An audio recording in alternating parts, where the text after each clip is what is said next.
Perfect. Commissioners, please take your seats. We're going to get started.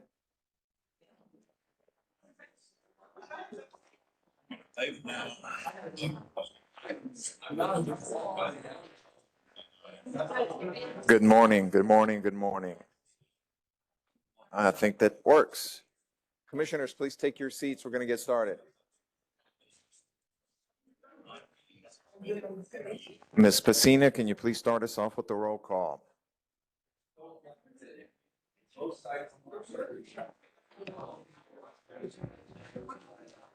District 1?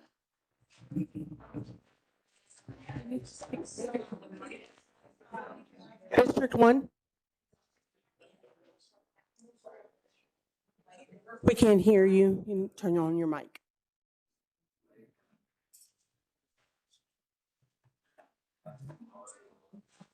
She's present.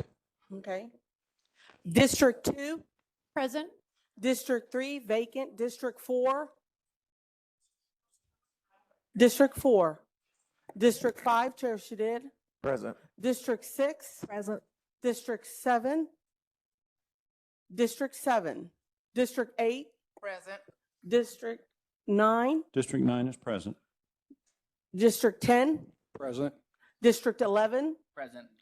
District 12? Present. District 13? Present. District 14? And place 15. I'm here. You have quorum, sir. Thank you very much. Ms. Pacina, good morning, Commissioners. Today is Thursday, July 7th, 2022, 10:42 a.m. Welcome to the Dallas City Plan Commission. This is the briefing. This is a time for commissioners to ask questions for staff. Commissioners, let's keep all our comments to the briefing, to the hearing. It begins at 1:30. Want to thank the ZOAC folks for getting us all warmed up. I appreciate that.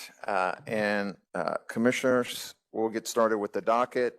Just one quick note, and I will announce this again at the hearing. This will be the last hearing where we follow this order in the docket. Our next meeting will have a brand new order, and that order will be posted to the website sometime here shortly. But essentially, the order of the cases will almost be in reverse, beginning with the miscellaneous and then heading into the zoning cases. So we'll see how that works out beginning on the 21st. With that, we'll begin with the miscellaneous items. Ms. Seaton, good morning. Good morning, Commissioners.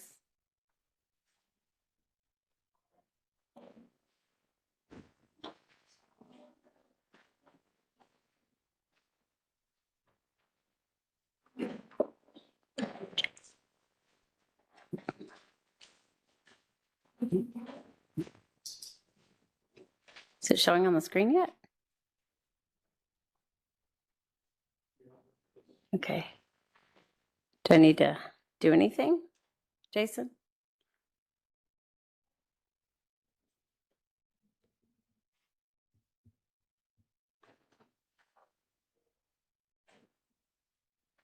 Start video? Start video? No, you need to go to share. I'll just like a normal My screen.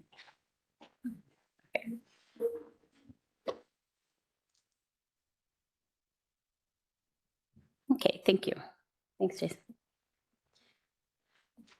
Case D-212-011. This is an application for a development plan for a multifamily development on planned development district 521 North Zone Subdistrict A. It's approximately 32.34 acres. It's on the east line of Merrifield Road, north of the intersection of I-20 in District 3. This is for a development plan on presently undeveloped parcel for a clubhouse, a 14 three-story building structures with 22 to 24 dwelling units for a total of 324 dwelling units. The lot coverage is 60% with 592 parking spaces as well as bicycle parking. A traffic management plan was submitted and reviewed by engineering. This is on the southern section of Dallas. This is the aerial map. As you can see, it's undeveloped. This is the zoning map. And this is a proposed development plan.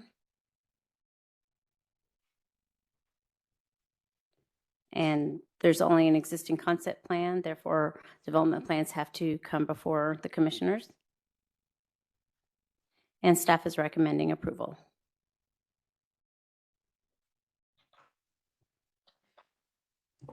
Thank you very much, Ms. Seaton. Questions, commissioners?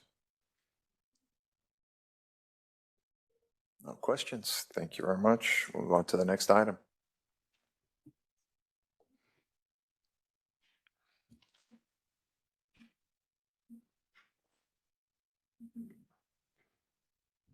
This is M212025, an application for a minor amendment to an existing site plan under a specific use permit 1596 for a general merchandise store, 100,000 square feet or more on a property zone commercial retail. It's 8.857 acres. It's located on the northeast corner of Marsh Lane and West Northwest Highway. It's in District 2. They are modifying the parking lot to accommodate additional retail service parking stalls. They're going to expand the current drive-up space from 8 to 24 stalls. They're going to add signage and construction of a walkway and some islands, as well as a crosswalk and ramp and additional stop signs where the intersection will be, and lighting and a canopy over some of the parking spaces. The proposed plan exceeds the number of 411 required, so therefore they're in compliance. This is not a change in the zoning request itself, just in the parking layout. It's located in our just northeast side of downtown Dallas. And this is the aerial map and the zoning map. This is the proposed site plan. I have a detail on the next slide. And this is the detail of where they're going to be adding the additional drive-up. And the existing approved site plan. And staff recommendation is approval. Questions, commissioners? Commissioner Young? Would you go back to your vicinity slide? Keep going. Keep going. The site plan? No, keep going. Keep going. The one with the star on it, yes. Oh. Okay, that is not where this site is. It's located off of Marsh. The Oh, site maybe a little is, bit more. the site is up by Love Field. Yeah, just a bit further north. All right, thank you. Okay, thank you. Thank you. Oh. Any other questions on this side?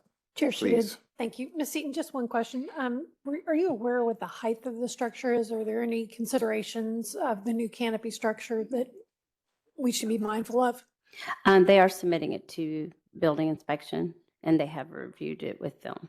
Okay, and so whatever clearances or other considerations will be evaluated with the permit? Yes. Thank you. Thank you, Ms. Seaton. Thank you, Mr. Chair. Thank you, Commissioner Anthony. Any other questions on this item? Okay, next case, please.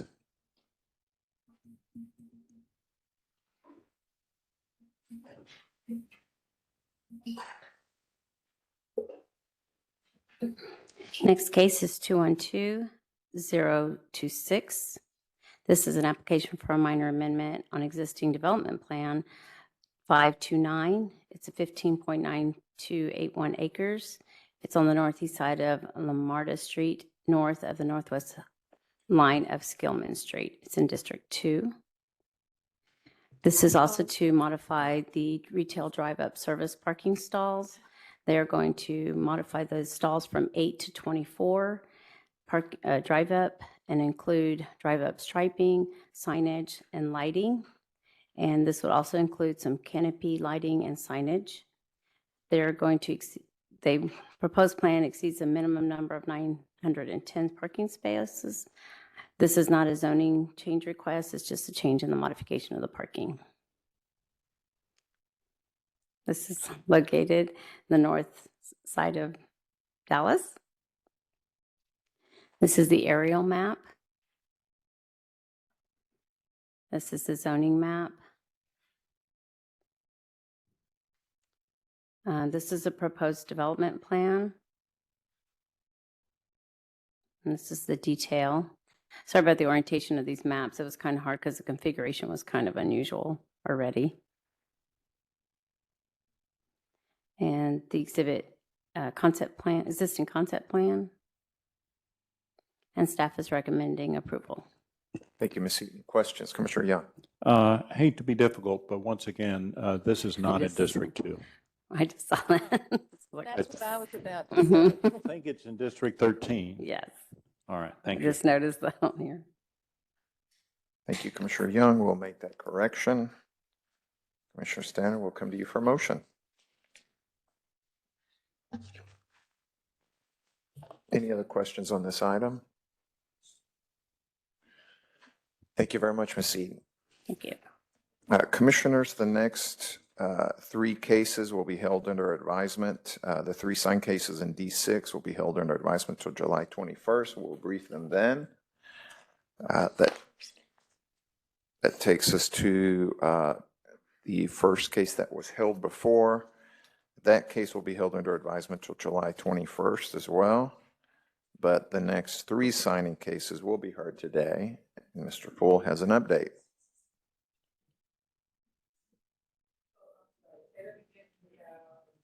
Everything's getting held to July 21st up until the second case in D2 on page 7, 22031400004. You're fine.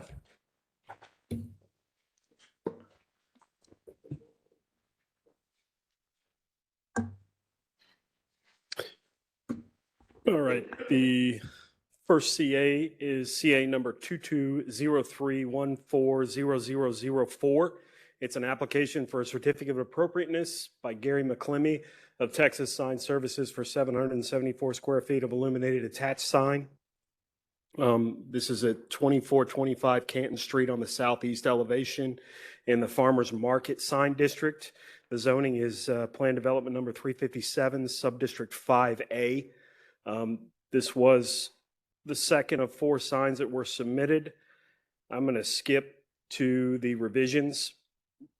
On May 19th, 2022, the City Plan Commission held this item under advisement to June 2nd.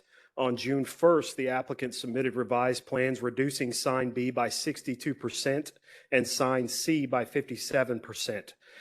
The overall dimension of sign B as originally proposed is 13 foot by 48 foot 8. The most recent proposed sign B is to be 8 foot by 29 foot 11.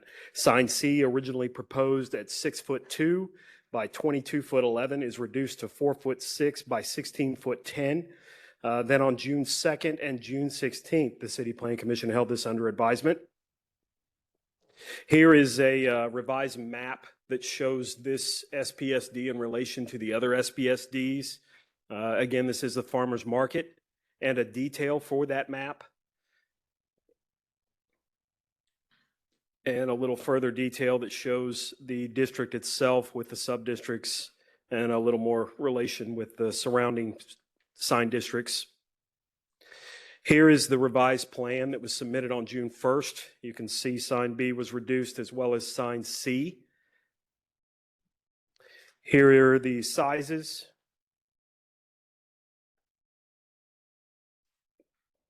For sign C here, and a comparison with what was originally submitted.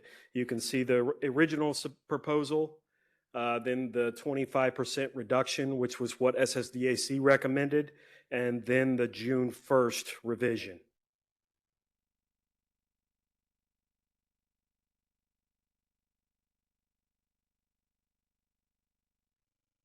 And that is the most recent version of this sign. Thank you very much. Questions, Commissioner Hampton? Well, Mr. Poole, just to clarify, did you receive additional information? I guess the applicant has a new representative. They submitted new information on Friday. Was there any change to these sign types in that information? I have not seen any changes here yet. Thank you. Thank you, Mr. Poole. Thank you, Mr. Chair. Thank you. Commissioner Stannard? Yes, I'm sure, Mr. Poole, you said this, but on this comparison, I see the middle one that was 25% reduction. What did you say the present reduction is total?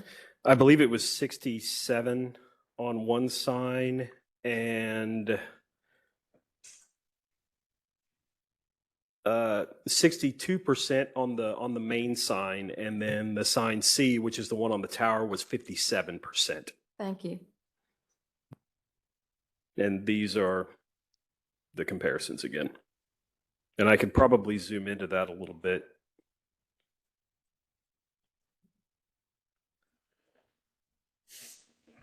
Any other questions, commissioners?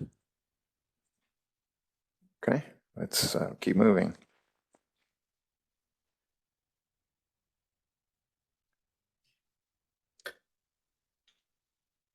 The next application is application number 22031400005. It's an application for certificate of appropriateness by Gary McClemmy of Texas Sign Services for 421 square feet of illuminated detached signs on the northeast elevation, excuse me.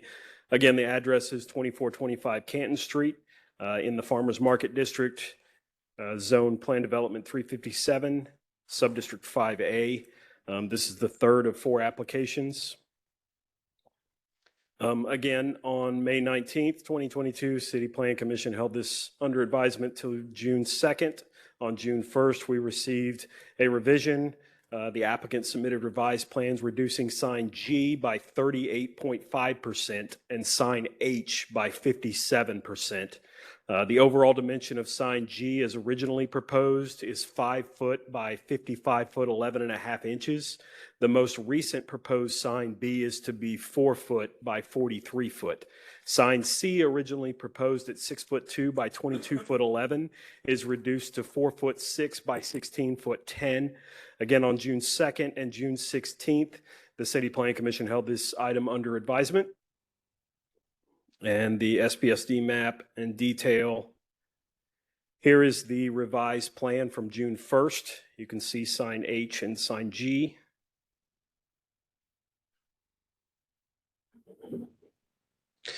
And a detail for the signs themselves. This being sign G, which again was a 38.5% reduction. And sign H, which was a 57% reduction, and a comparison with what was originally submitted.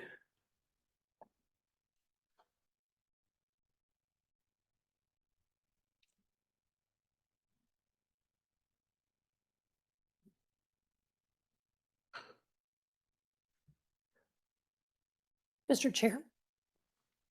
Questions, commissioners? Thank you. Thank Commissioner you. Hampton? Mr. Poole, the sign types that are proposed, is it correct that the tower sign is now the same size as it tracks around the building? Is that the difference between the original H?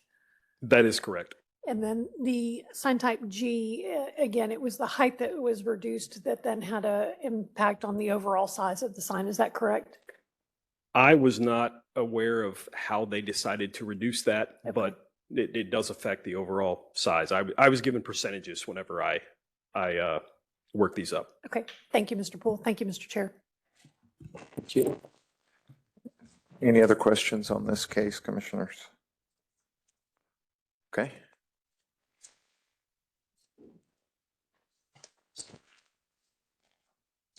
The last application, application number 22031400006, excuse me, an application for a certificate of appropriateness by Gary McClemmy of Texas Sign Services for 179 square feet of illuminated attached signs on the southwest elevation. Again, the site address is 2425 Canton Street in the Farmers Market Sign District. Zoning is Plan Development Number 357, Subdistrict 5A. This is the fourth of four applications. And again, on May 19th, 2022, City Plan Commission held this item under advisement till June 2nd. On June 1st, the applicant submitted revised plans removing the lighting from this sign to make it non-illuminated. And on June 2nd and June 16th, the City Plan Commission held this item under advisement. Again, the maps and details. Here is the revised plan from June 21st. The sign did stay the same size, just the lighting was removed. Here's a comparison with what was there originally. And the sign detail with what was originally proposed with lighting in it, and now it's flush mounted to the building and no lighting inside the sign.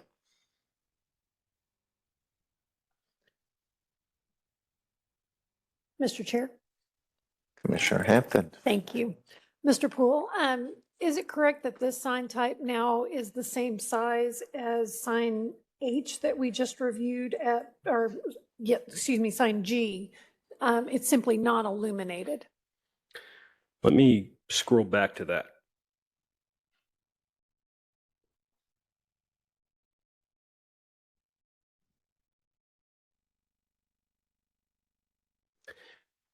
That is correct. Both are 4 foot in height. Sign G measures 43 foot in length. And And with the orientation of this sign, it's facing into an adjacent lot. Is that correct? that is correct. Thank you. Thank you, Mr. Chair. It does look like sign G is about a foot, or sign I is about a foot and 8 inches longer, but that's probably due to spacing in there somewhere. Thank you, Mr. Poole. Thank you, Mr. Chair. Thank you. Any other questions on this item, commissioners? Thank you, Mr. Poole.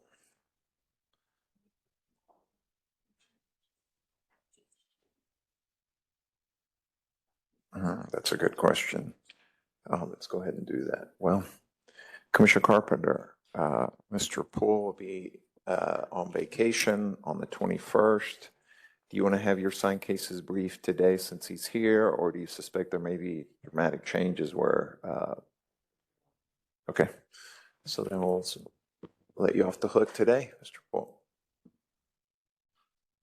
Commissioners, will begin with our zoning cases consent agenda items 1 through 7. At this point, they're all still in consent. Hopefully we won't jinx that, but we'll begin with case number 1. I think Commissioner Van was having some issues logging on. He may be logged on now. Okay. So then let's not begin with case number 1, Mr. Pepe. Let's allow him a couple of minutes to log on. Let's begin with case number 2.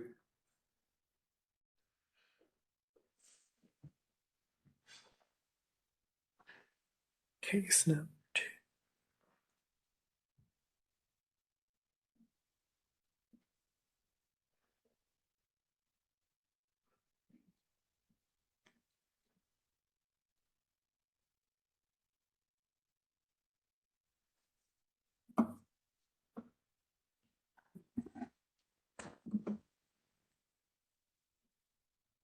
Apologies, one moment.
Can users online see the screen still? Okay, very good. I believe they can. Thank you, Commissioner Hall. Okay. Super. This is Z212197. It's an application for an amendment to Plan Development District 759, Subdistrict 1 to allow for medical or scientific laboratory as a permitted use located on the north corner of West Mockingbird and Forest Park Boulevard. The purpose of the request is to develop a medical laboratory on the site. Existing zoning requires a specific use permit to allow that use.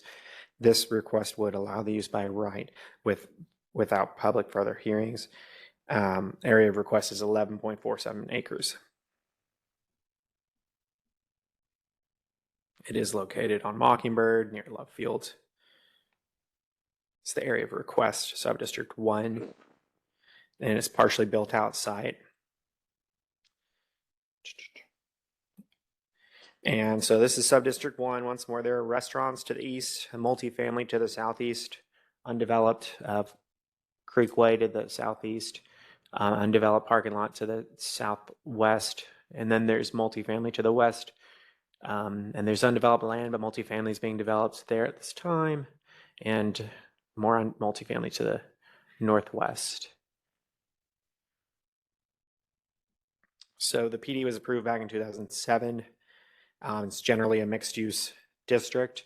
As written, Subdistrict 1 works with the RR Regional Retail District, but it makes modifications to yard, lot, and space, and contains those RR use regulations with a couple extra uses, including multifamily. However, this site is partially undeveloped. There's a hotel and there are restaurants within the subdistrict, and they're requesting this change to develop the remaining parcels. And they are requesting to modify Subdistrict 1 to allow that medical or scientific laboratory use as a permitted use by right rather than SUP as currently required. So here's the site. This is Hawes Street. So we're looking south. Everything you see is within the Subdistrict 1. There's a hotel on site right now. And generally, this vacant parcel is the location of the planned development. That's more of it looking from Hawes, and you're seeing Mockingbird in the far side of this image. Then this is over on Forest Park looking east into the subdistrict. It's the hotel parking lot as it's built out right now. And just to get you oriented, this is the complete flip side. This is at Maple looking southwest back towards our site, but you can still see that hotel as kind of your point of reference because it's a pretty large site, but this is over on Maple. And that's a little bit farther up on Maple. Then this is back on Hawes looking south. This vacant land is still technically part of the subdistrict. And then start to look at surrounding uses. This is to the northwest across Hawes, and that's where they're building multifamily. Different subdistrict within the PD, but it's all within the PD. Again, it's kind of a mixed use PD. And then this is looking north from the tip top of the PD subdistrict. It's some light industrial uses that are built out right now.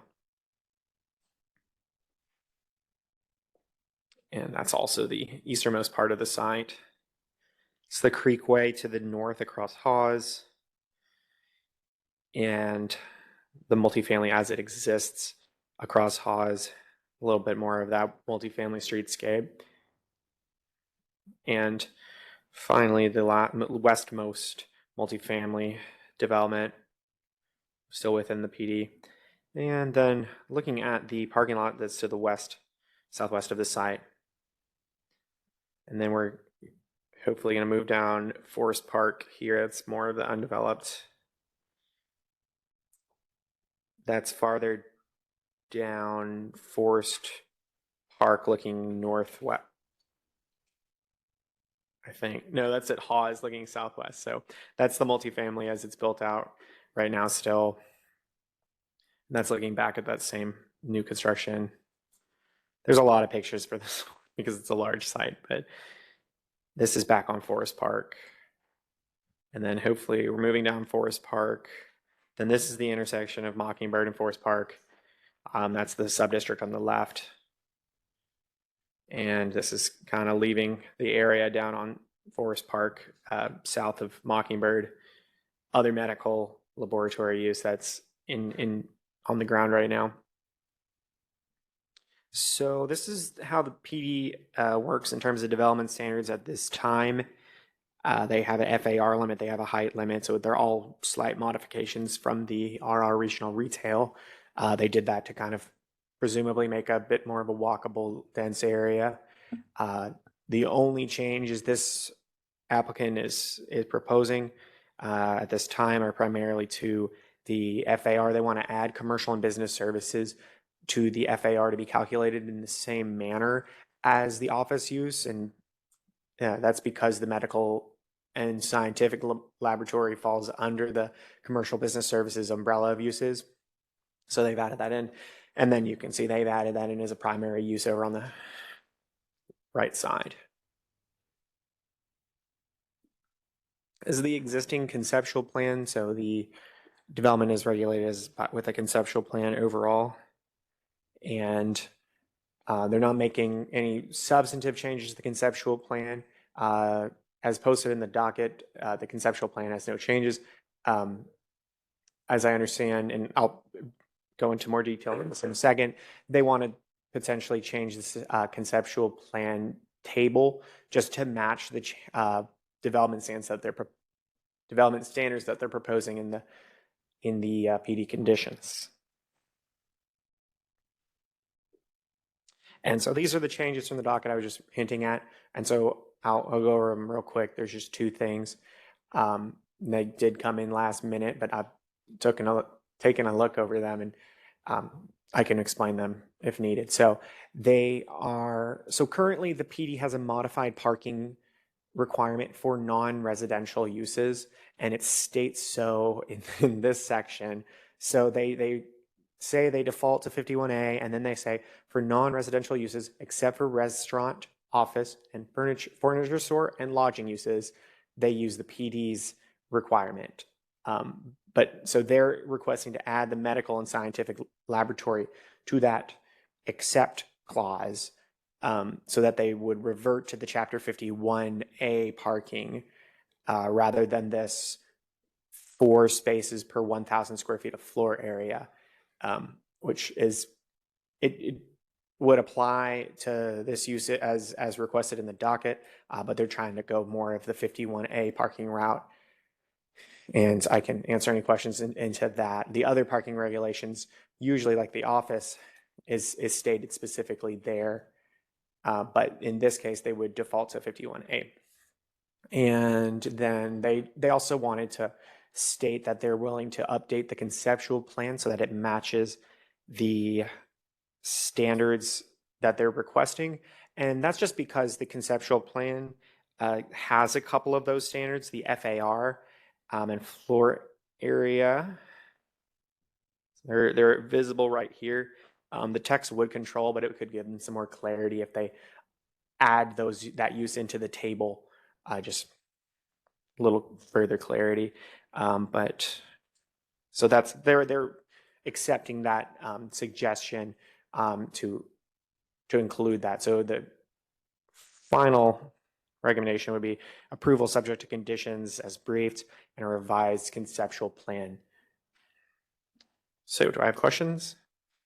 Thank you very much, Mr. Pepe. Questions, Commissioner Young? Yes, regarding calculation of floor area, either under the existing PD or under the proposed amendment. I'm a little bit confused by this list of different FARs for different uses. First of all, am I right that this is a multi-lot PD? It is. Okay. Multiple sub-districts, multiple lots. Okay. Am I right that within a PD, floor area is computed lot by lot? Typically, it's calculated lot by lot. Okay. This one says that it's calculated at the PD level for purposes of. Well, now, where does it say that? Because I'm not seeing that. I'll have to pull that up. Okay. Because what I see D1 saying is except as provided in this subsection, maximum floor area ratio, it doesn't say for the entire PD, is 1.5. I gotcha. Yes. Whether it's lot by lot or PD by PD, how does a mix of uses get calculated? If I could cram all this onto the site and not exceed the coverage and height and so on, could I have 2.0 of lodging plus 2.5 of office plus 2.5 of commercial and business services plus 1.5 of other stuff? Based on how this is written, they didn't state an either or kind of scenario. Based on how this is written, I'm reading it as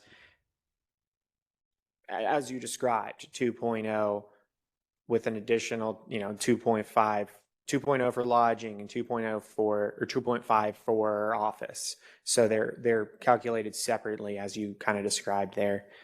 So, purely in theory, you could get up to 8.5 plus an unlimited amount of residential. Again, if you could cram that all onto the site. Working only with the FAR Okay. limits. Well, I'm wondering if that's the way it ought to be written, but we'll deal with that later. Yeah. Thank you. Please, Ms. Woodruff. Sorry, I wanted to also point to the discussion that there are maximum floor areas for some of the uses, so they will also play into how FAR is calculated, but Yeah. point well taken, Commissioner Young. Yes, I see that, Dr. Udrea, and I haven't computed how that would interact with the maximum FARs, but, and some of the uses do not have floor area maxima. So, okay, thank you. Thank you. Commissioner Stanner? Yeah, just, Mr. Pepe, just a quick question. Did you get any understanding, I know this just came in, you said this morning, of why they wanted to make an exception on the laboratory portion, not to have the parking the way it's provided, the 4 spaces per 1,000 square feet? Yes, that would be a little bit more in line. It sounds like with what they're looking for. So it's the PD as it's written is a slight increase of required parking requirement versus the medical and scientific use, which is I believe a 1 in 300 ratio, and then this PD. As it's written, you got to work backwards, but it's 1 for 250. So they believe that the base code requirement is more in keeping with what they're trying to do, whereas this PD has a very broad blanket requirement for most uses. They'd rather go they think that the code requirement is a little bit more in kind with their. But they don't anticipate, because I would think when you had a laboratory, a medical laboratory, you would have lots of people in it, but just like you would an office. So I was just wondering why they accepted it that way. But I guess that's what they wanted. Yeah. Thanks. Thank you, Commissioner. Any other questions? Okay, Mr. Pape, we're going to come back to you when Commissioner Van logs on. Commissioners, we'll skip to case number 4. Excuse me, 5.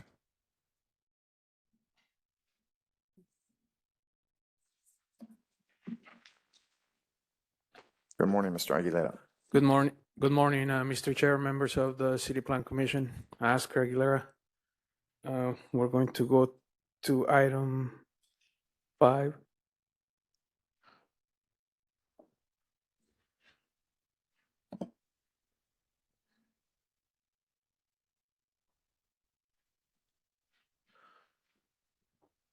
Can everyone, including the commissioners online, can see the presentation? Thank you. Okay.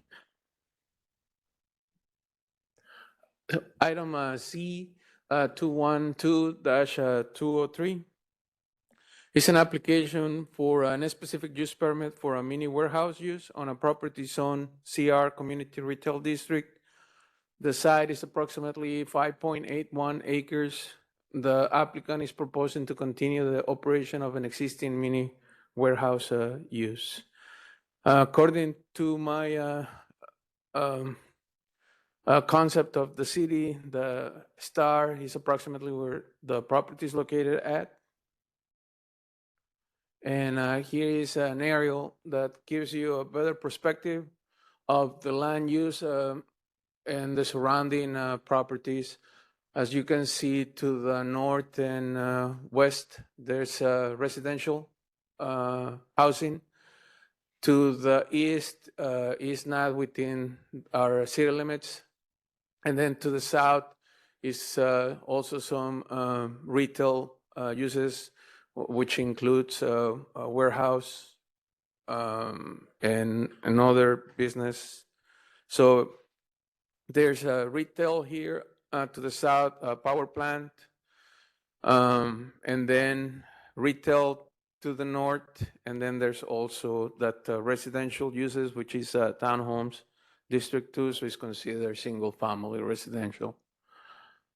Here is a background. This application actually had an approved specific use permit, which was specific use permit number 1768.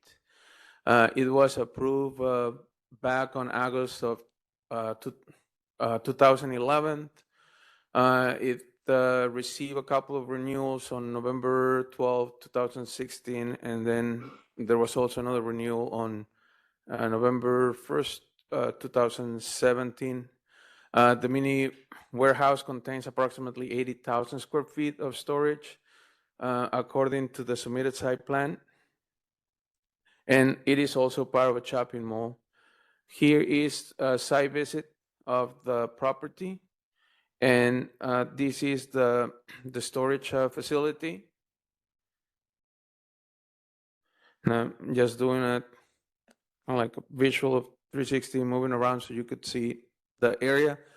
If you take out the structure that has the blue cover at the end, that's not part of the mini warehouse storage. It consists of some retail, restaurant, and some other uses. Here's an entrance from Mountain Creek Parkway. And then here is along Clark Road.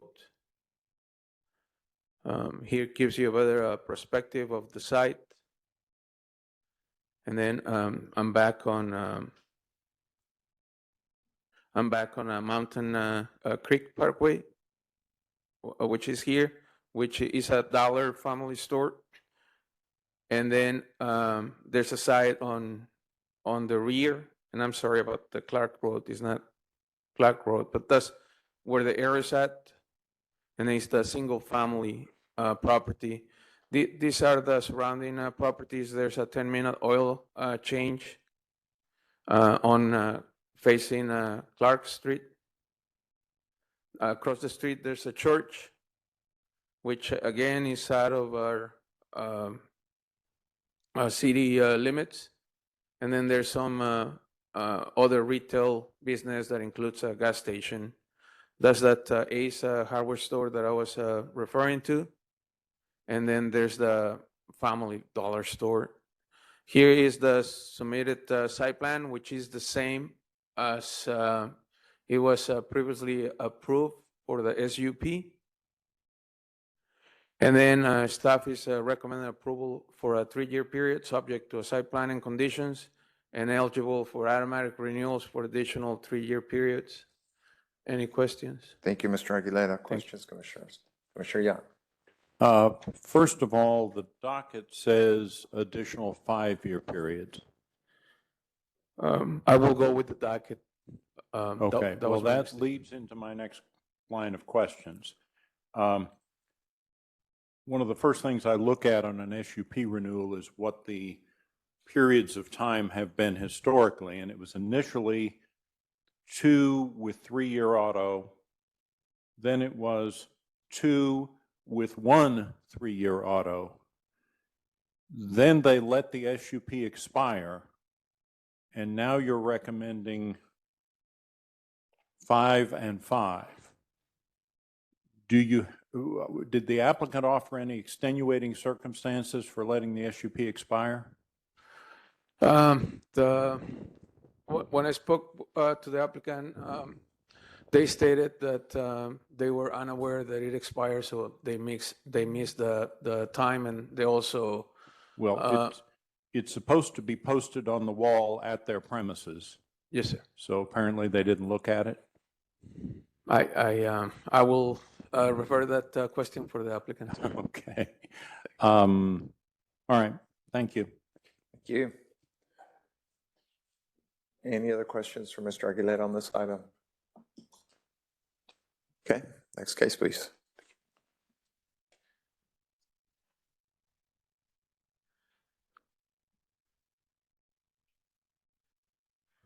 So I will move to item 6.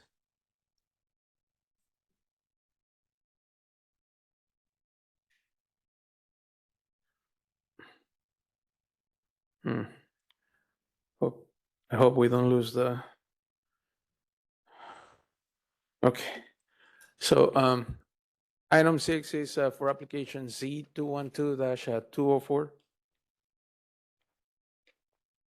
And it is for an application for the renewal of a specific use permit number 1912 for late hours establishment, limited to an alcoholic beverage establishment, limited to a bar, lounge, or tavern use on a property zone plan development district 842 with a specific use permit number 1289, again for a bar or a lounge.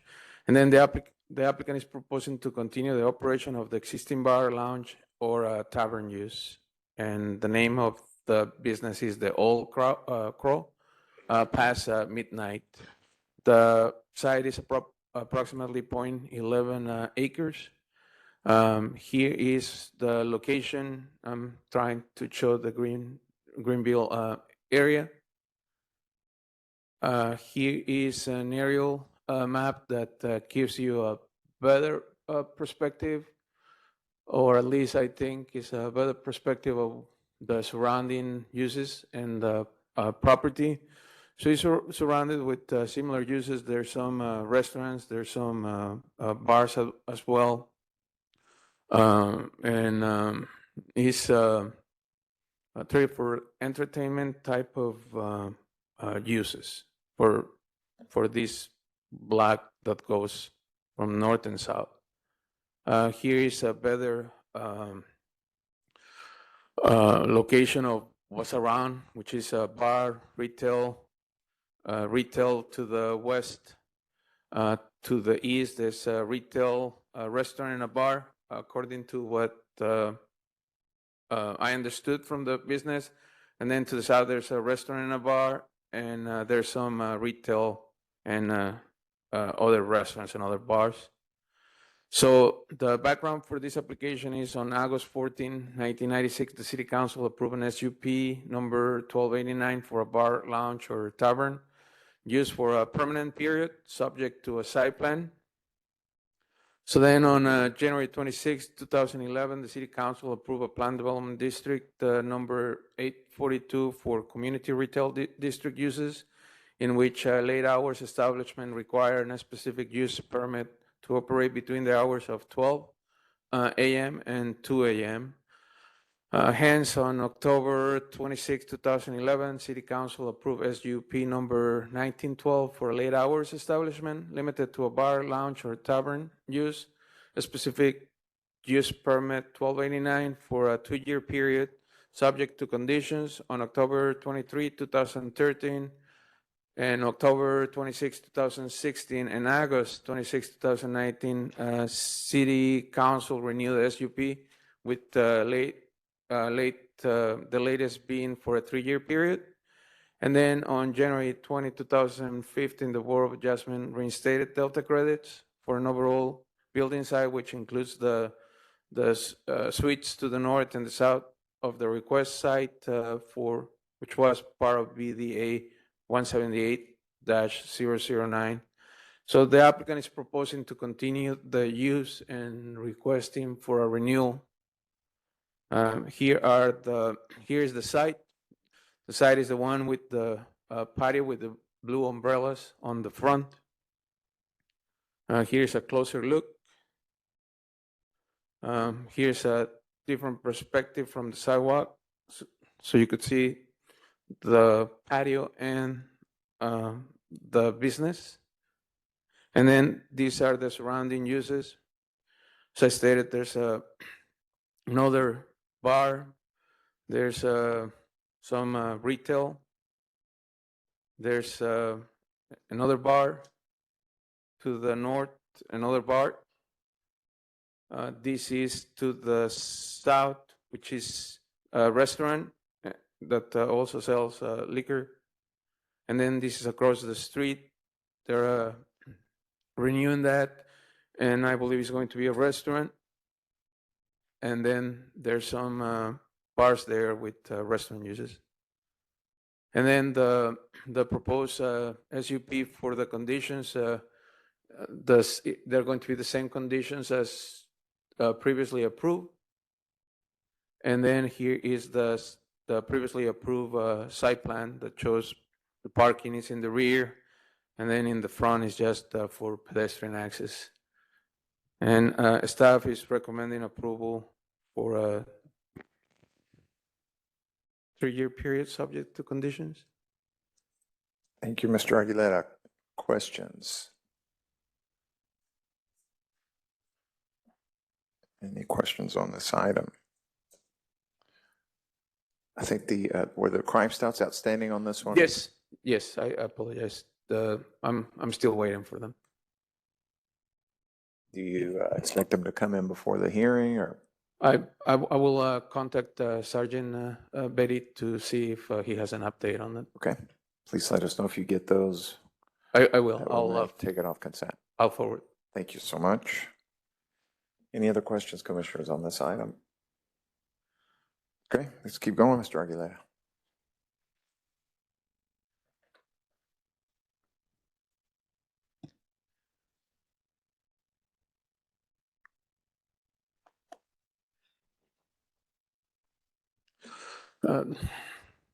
This is application C212-188, and this is an application for the renewal of a specific use permit number 1963 for a child care facility on a property zone MF2 multifamily district. The purpose of the request is to continue with the operation of the child care facility at the subject site. And the name of the business is Children's First Learning Center. The site is approximately 9.12 acres. Note that the site does not include the whole 9.12 acres. That's the apartment complex. According to my search, the star marks approximately the spot of the property. And then here is the aerial map that shows the entirety of the apartment complex property. And here is the surrounding uses, which is multifamily with one single family lot. And then to the north, then there's across Illinois, there's some CS zoning and also IR. And then to the east, west, and south, there's single family uses. So the area of the request is currently development with an apartment complex as stated or described on the aerial map with the apartment complex, with one apartment complex being for child care center. The applicant missed the auto renewal deadline for the SUP 1963. Here is the site. The location is that this area, oh, right there with the green cover. That's the childcare facility. And in order to access that childcare facility, you actually have to go through the apartment gates. Here is the surrounding property. There's some vacant lots that are some single family. Across the street is a car service, full service business. This is across the street where that single family home is located at. And then here is the submitted site plan. Staff is, or the conditions are very similar to what they were previously approved. And then staff is recommending approval for a 5-year period with eligibility for automatic renewals for additional 5-year periods subject to conditions. And the reason for this is because the SUP was previously approved with those timeframes. Any questions? We do have questions. Sure. Ruben. Just a quick question, that the quality of the site plan and the docket and online on the CPC website is really poor. It looks like you have a different, better version. One, can you send that to us before the public hearing this afternoon? Two, can you just highlight where on the site plan the child care facility is? Yes, sir. If you can just point out right now where it is. I don't know if you have the mouse or if someone else does.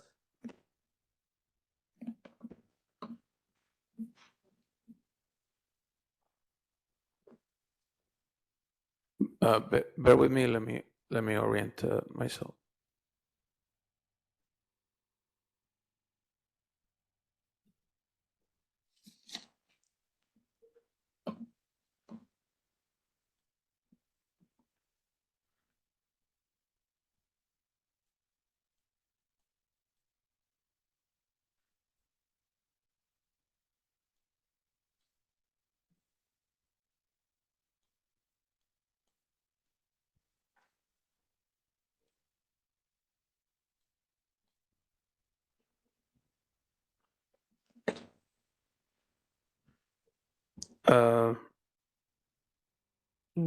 Right here.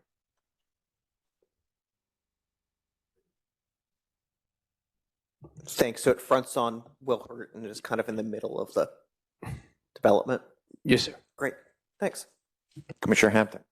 Thank you. Mr. Aguilera, I think the image that's in our docket, while it is a little bit fuzzy, also appears to indicate a playground that isn't shown on this current plan. Are you aware if they have an existing playground facility that will be maintained? Bear with me.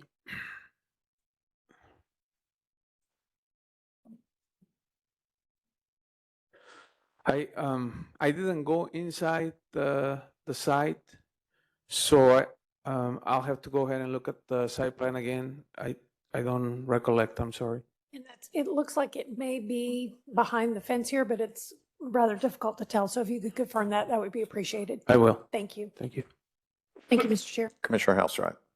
Thank you, Mr. Chair. Mr. Aguilera, in the report and the proposed ordinance, we're told that one apartment unit is addressed in this ordinance to be for childcare. And we're told that 2,200 square feet is the area of that unit, which I just kind of wanted to call that into question. That's an extremely large apartment. So is 2 apartments been combined? I mean, do we know that's the right number? And then kind of a related question, way outside my expertise, 65 children in 2,200 square feet. Sounds like an awful lot. And so is there some standard, or is there some reference where we know that's the right number? Is that simply what the applicant requested? That is what it was previously approved. It had that number on, it had that number on the previously approved conditions, and that's what it was requested.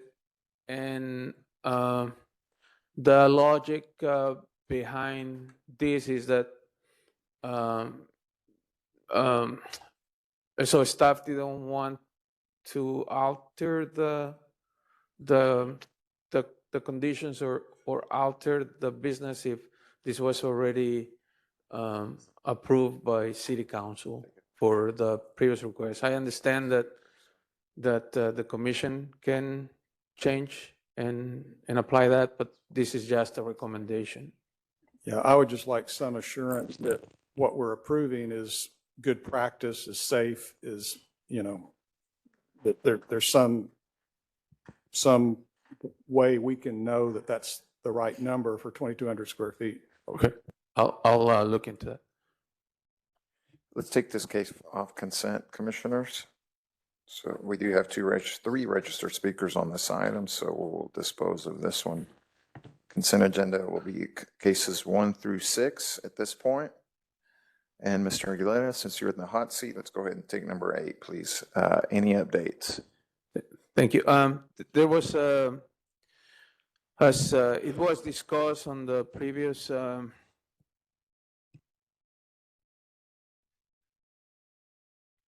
with me, I don't see the, oh, here it goes.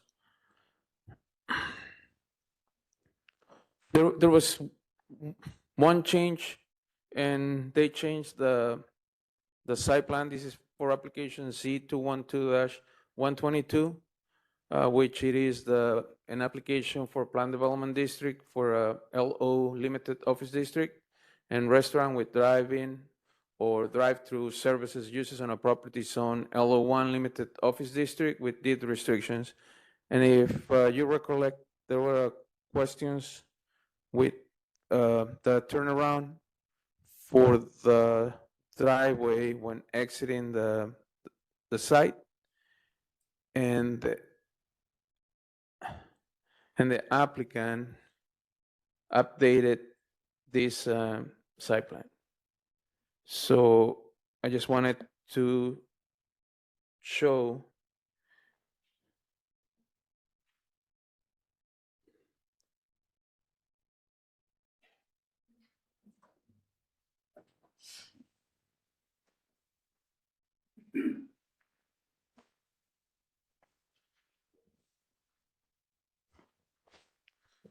so here is the new configuration of the access.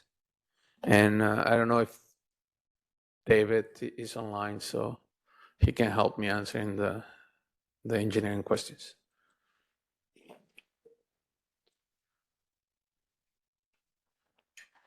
Oh, and the staff still recommends approval. Thank you. Okay. Questions, commissioners? Commissioner Gibson. Just to confirm, this is the only change to the plan. I think your mic, please. Mic on? It is. Just to confirm, this is the only change to the proposal from last meeting, correct? Correct. Just the development site plan. Thank you. Mr. Aguilera, probably a question for the applicant, but just out of curiosity here. So those are parking spaces now, what used to be the exit in the previous design, right? The previous design, the cars would queue right out and then try to make a U-turn. Now they curl around to the south, and then so that's parking there? Correct. So there's so I guess maybe those first 2 parking spaces, maybe something else, right? I mean, you'd have to back out of those. Is that right? Well, this is my understanding. So and David can confirm that. So when they come in, they're going to make them come around, and then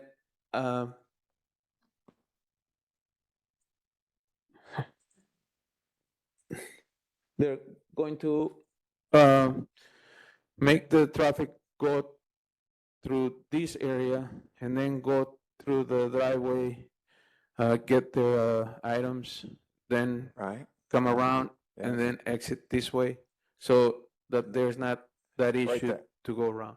Yeah, so can you, if you follow it through, you circle around and then you come there and the break in the median, right? Keep going. That's fine. Yeah, keep going towards the exit. Right there, those spaces to the right. Yes, Would- my understanding is Those would have to back out to exit, right? So you pull into those and to exit, especially the two closest to the building, you would have to back out into the exit to get out. Is that right? that will be a logical Okay, expectation. thank you. And I would imagine if that creates an issue, then maybe they would just maybe cancel those two spots out there. I will refer that question to David. Okay? David. Good morning. Arguello?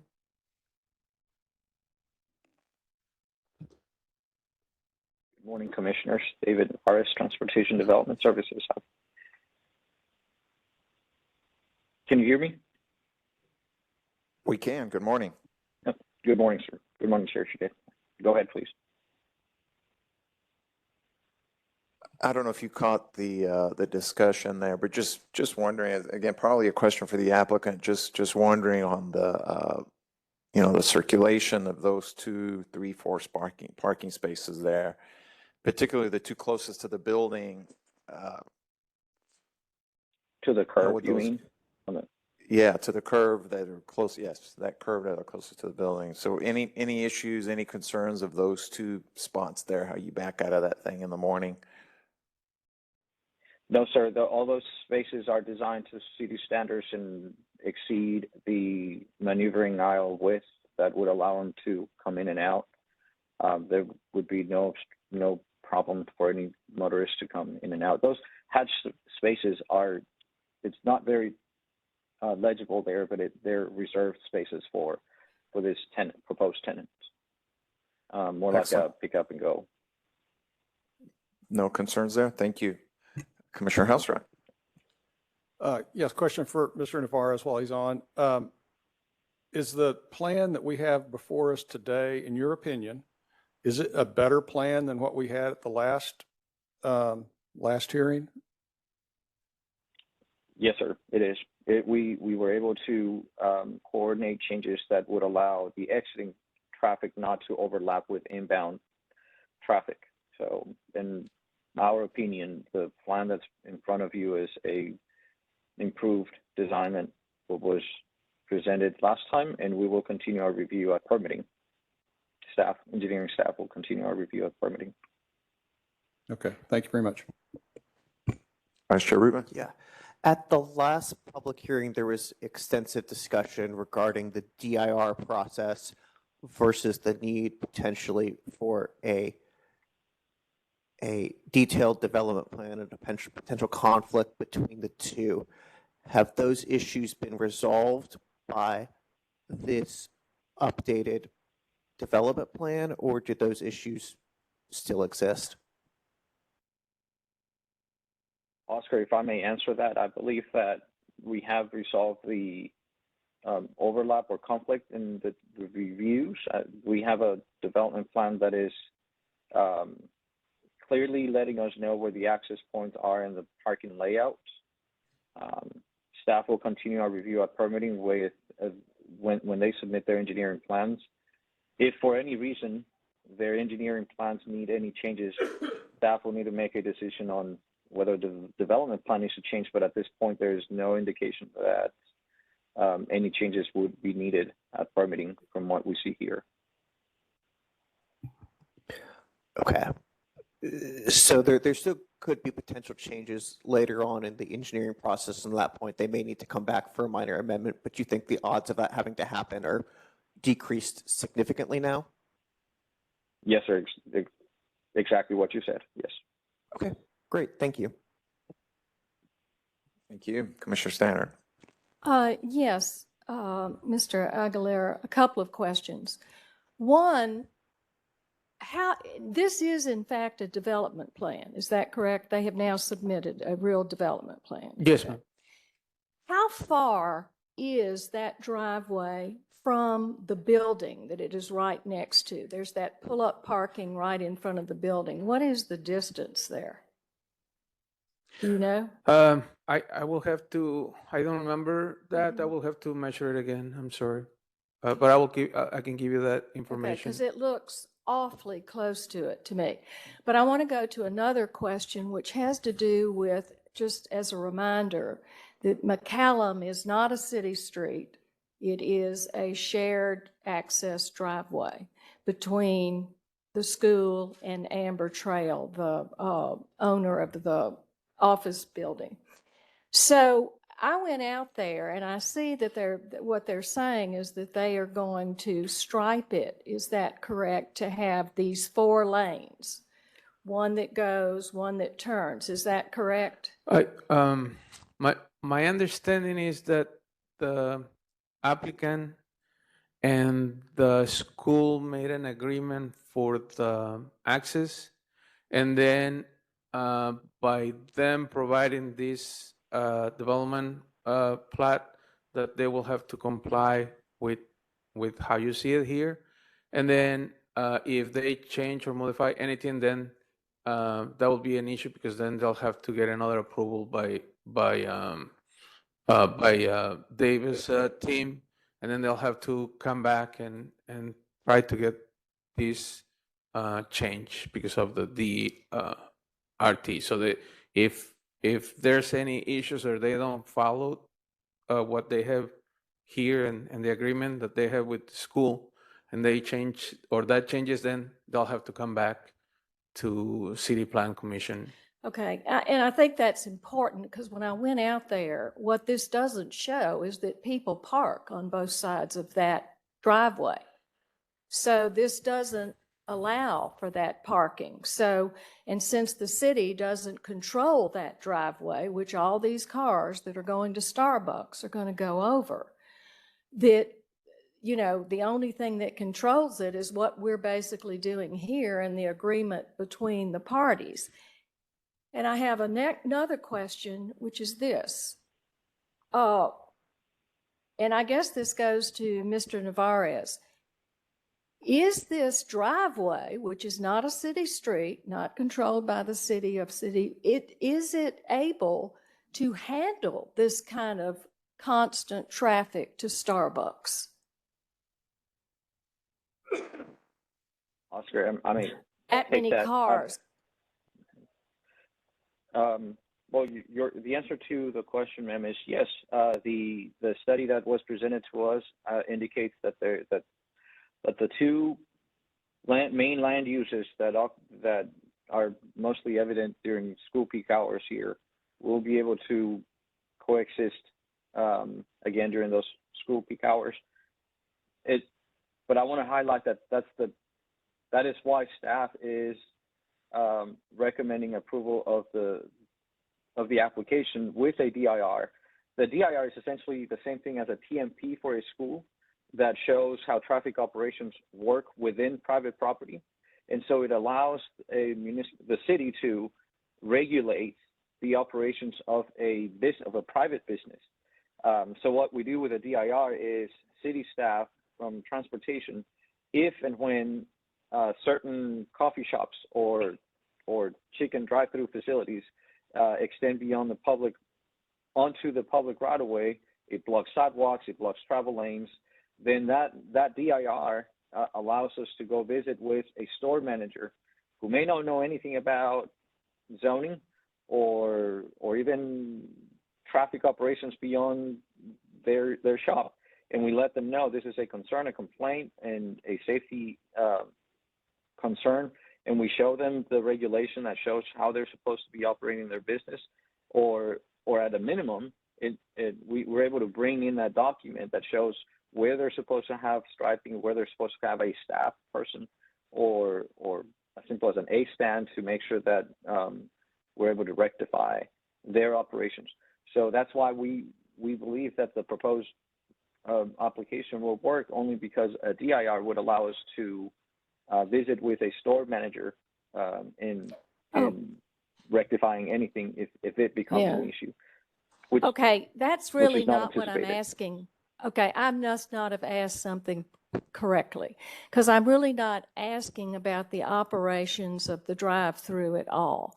I'm asking about what we're calling McCallum, which is not a city street. It's not McCallum. It's a private I'm property. asking about the striping on that, and more importantly, my second question is, who is going to be responsible for the pavement, the actual, can it handle cars all day long? A private drive coming from Preston, using a private drive, can it physically handle that with the entrance off of a driveway? It will in our opinion, the proposed land use, the proposed conditions will be able to handle the proposed traffic demand or the anticipated traffic demand of this land use. Better said, we don't have any information or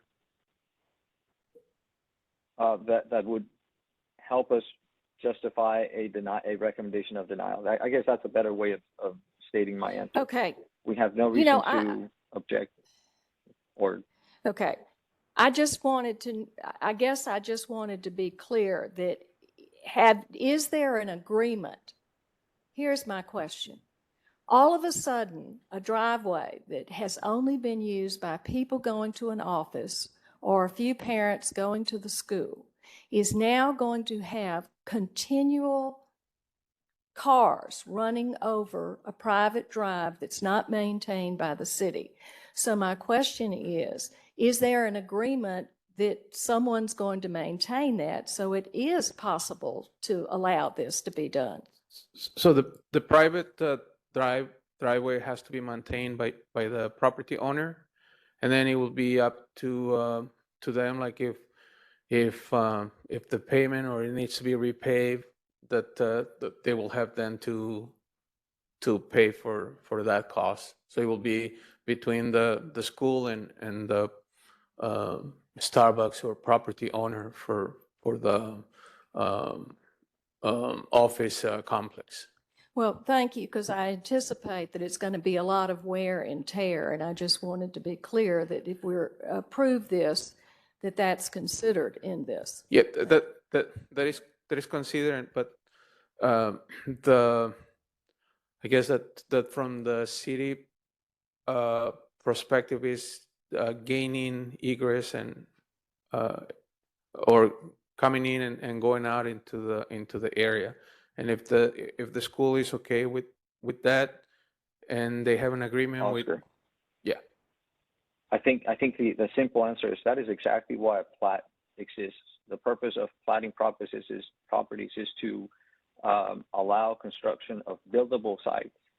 The purpose of a plat in this case would be for staff to know the boundaries of a property, and that we would only allow work to be done within the property lines. Any work that extends beyond that property line, which is the case here, will require an agreement from all property owners, and we can't, there wouldn't be any work around that. If we're allowing an access into this property through someone else's property, then we would need an agreement as part of our review to make sure that we're not permitting any work or the operations in this case of any property without their approval. So the permitting process will take care of that of that review. And can you also answer the other question that I asked about the fact that when I went out there, there's parking on both sides of that driveway, and I'm talking about McCallum driveway. And yet with the new striping, you're taking up the entire roadway. So are there provisions for that?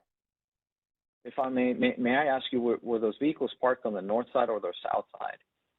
Both sides. Segment? Both sides, Mhm. okay. Yes. Well, that would be a problem today for the operations of the school. maybe if I may even say, the DIR that would be required for this property would allow us, a city, to regulate private operations of a private property. So the meaning- DIR would allow you to put up no parking signs on a private drive?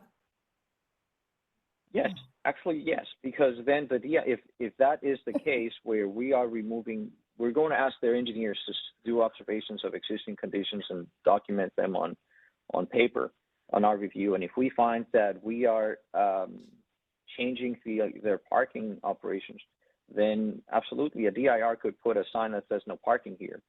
And if it doesn't work and eventually people start parking there and it becomes a mess inside private property, then, we don't really regulate until the DIR is enforced or approved, and then we can go out and rectify and make sure we are following exactly what the operations are supposed to look like, as shown on the DIR. Well, thank you. I just question if it can handle this capacity, but thank you. You've answered it.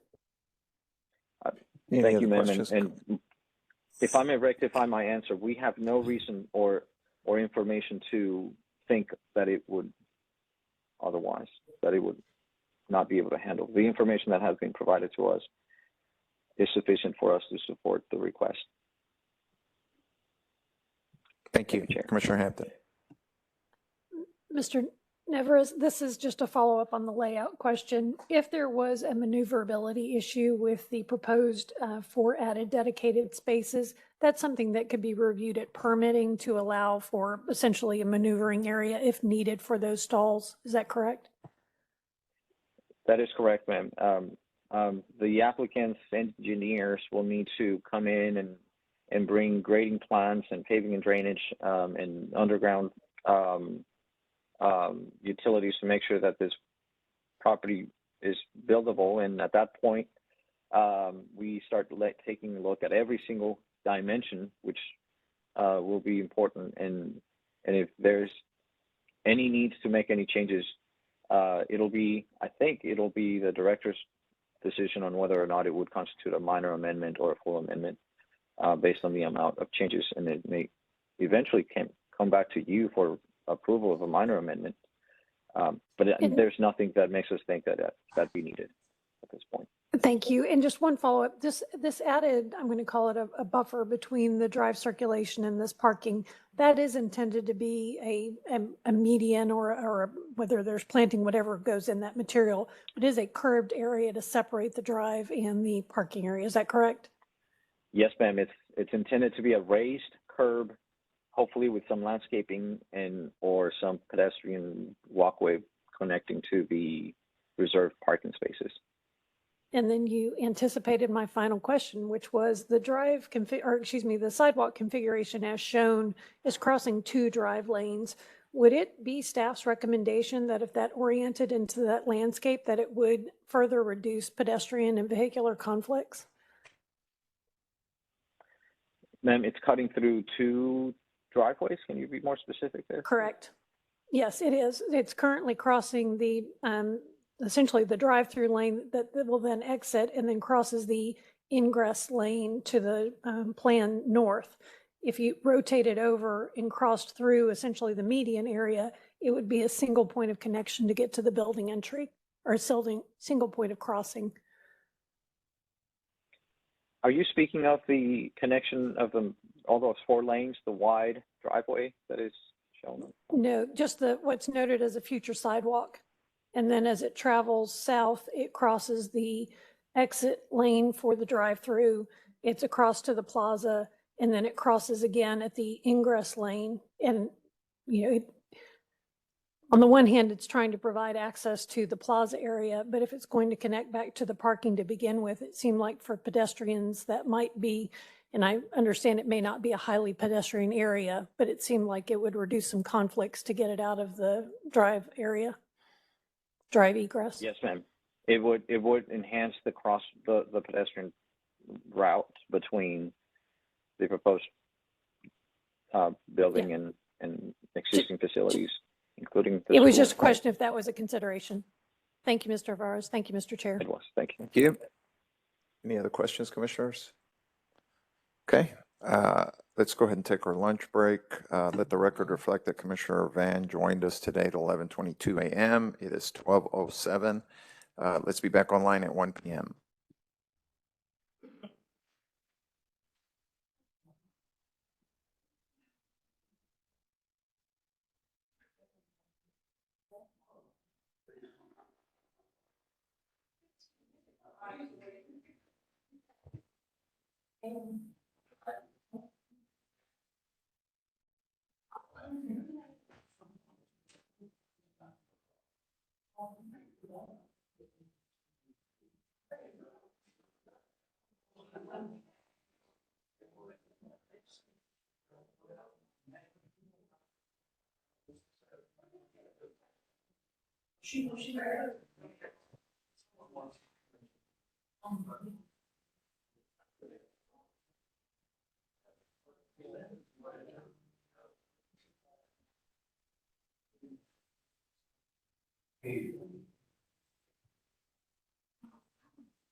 Paul, are we ready, sir? Okay, commissioners, we're back on the record. It is 1 p.m. exactly. Mr. Pepe, I see that you're raring to go. Commissioners, we'll go back to the zoning consent agenda, item number 1. And for those of you keeping track, cases 2 and 7 have come off consent. Mr. Pepe. Good afternoon. One moment.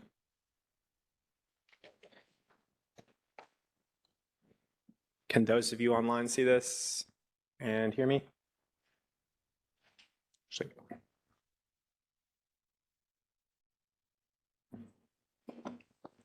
well, I'll get started. This is Z212184. It's an application for an amendment to an expansion of Planned Development District 346 on property zoned in IM Industrial Manufacturing District on northwest line of Hickory Street, northeast of the intersection of Hickory Street and Malcolm X Boulevard. Purpose of the request is to allow for modified development standards related to the required front, side, and rear setbacks, lot coverage, and lot size. And the area request is only 0.207 acres.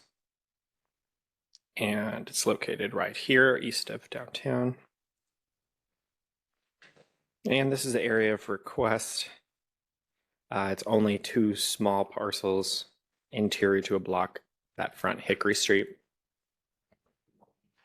So to the northeast is the overnight shelter, the Austin Street shelter.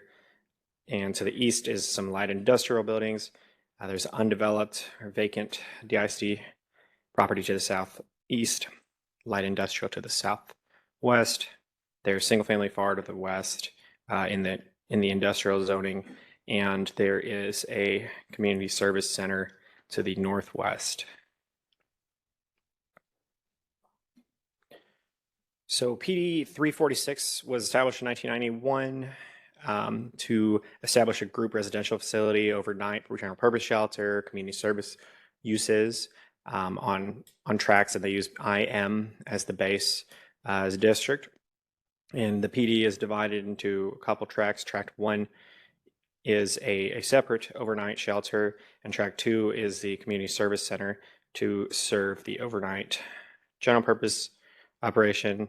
And actually this one is now surrounded by tract 3, and it's built out as the Austin Street overnight shelter. The PD 346 does use IM default standard, but adds those uses in, among other things. The applicant is requesting to add these 0.207 acres to tract 3 with no changes to the PD text, and to submit a development plan to reconfigure the parking lot of the structure, which is already constructed. So here's the sign on the property. So really the area request is really to the west of this sign or to the left of this sign. It's an empty dirt patch right now.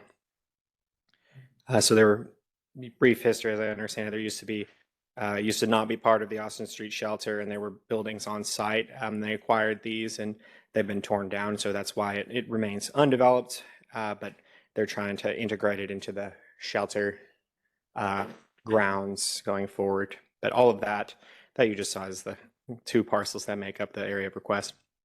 This is farther down Hickory, looking southwest at Malcolm X Boulevard. Then this is across the street from the area of request. It's a DISD facility. That's a little bit closer to Malcolm X, the facility. Then this is spun around on Hickory Street, looking northeast. Some of the undeveloped uses. A little bit of the light industrial that's across Hickory and Jeffries. More of the undeveloped property to the southeast. Then this is the shelter that is involved in the request. This is the northeast part of it, or the east part of it. The part of the parking lot's half built out. It's nearly complete structure. And then this is over on Jeffers Street. Another view of the shelter.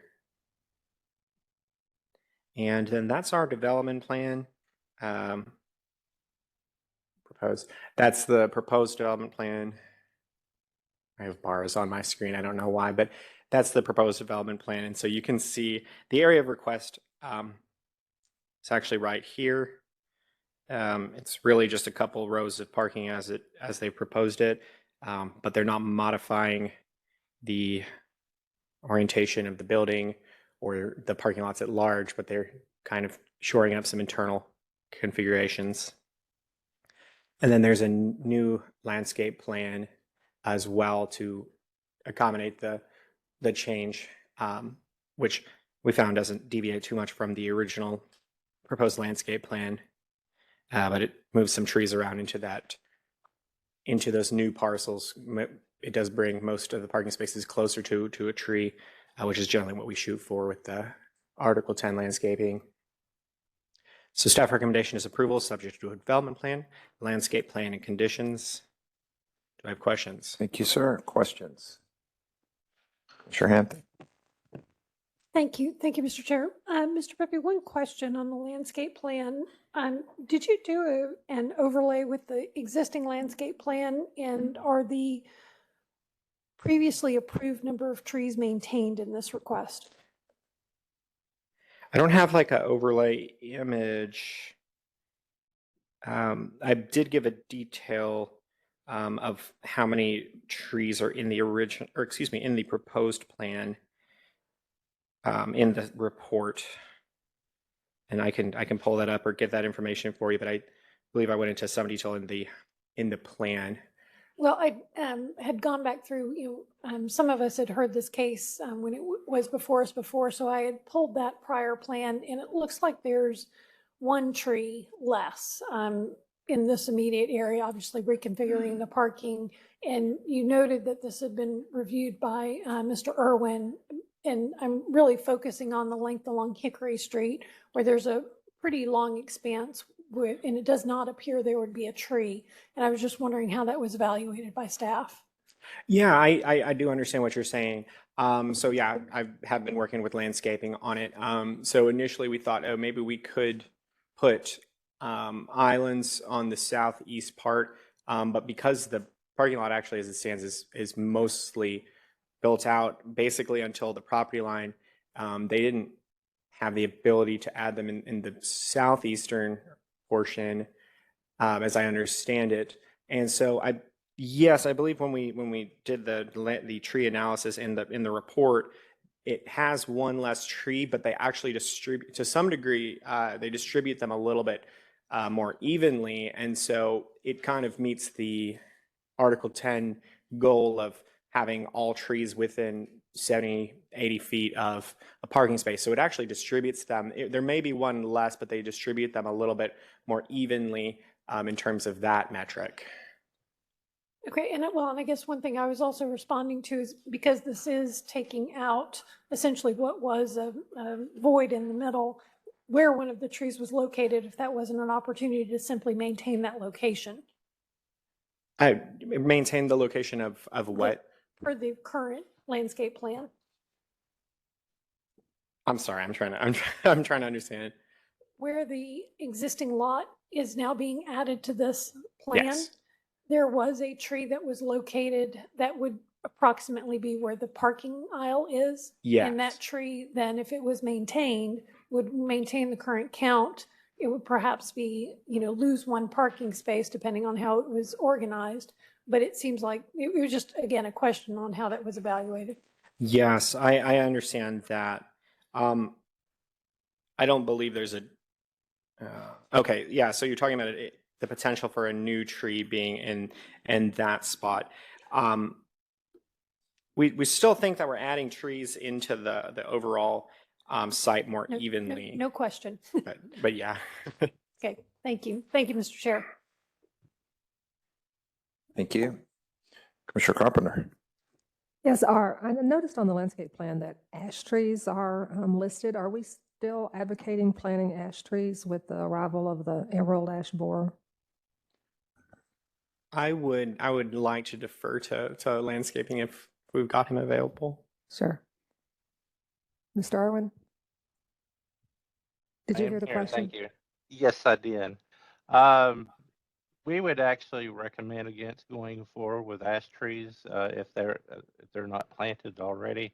Then basically we would prefer to see another species at this juncture. Thank you. Thank you. Any other questions, commissioners? Okay, we'll move on to case number 2. Super. Oh, sorry. Case number 3. 3. Yep.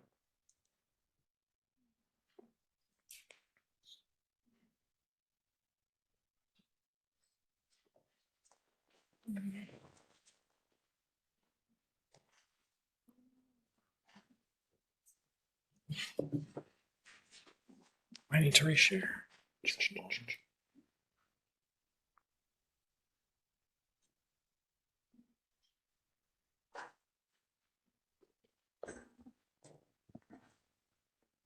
Can everyone online see this?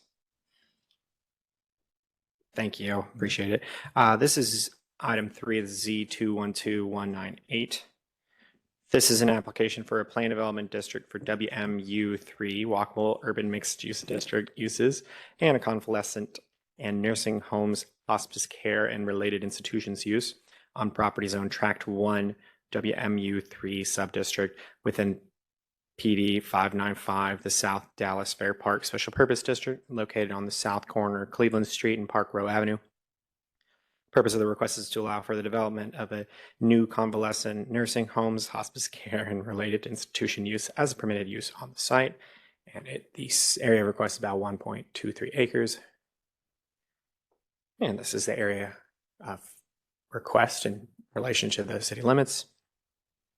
Here's an aerial map of the site. At this time, it's undeveloped.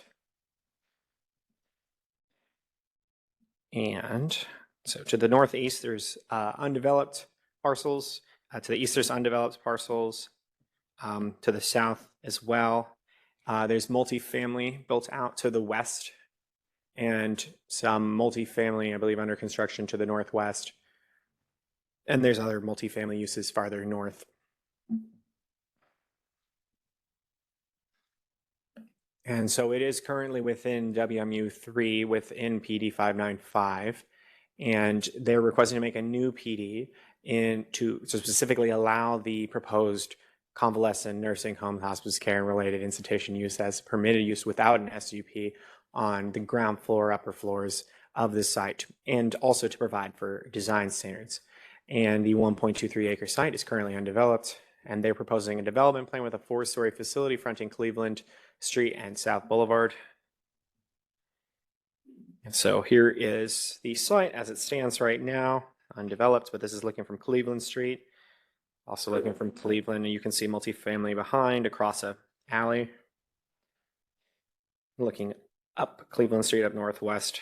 Some construction going on right there. And then this is kind of the inverse looking back. And then this is just a farther down the block. It's a really long block, kind of sits on a little hill. And that's right in, should be right in the middle of the block roughly. Then that's looking back northwest. You can see some of the surrounding parcel. Kind of mirror image on the other side of the block, undeveloped at this time. And there's multifamily way back there behind that. And that's more of the block across the street. Then this is looking back northwest. This is the alley that runs behind this subject property. Then those are some of the undeveloped parcels that are to the east. Then this is looking back, much farther back up Cleveland Street, looking northwest at some of the housing that's built out there. And then this is the, I believe it's a multifamily structure that's under construction across Park Row Boulevard. And that's the intersection of Cleveland and Park Row. Subject property on the right. And then that's a little bit more of the surrounding area. So this is the development plan as they proposed it.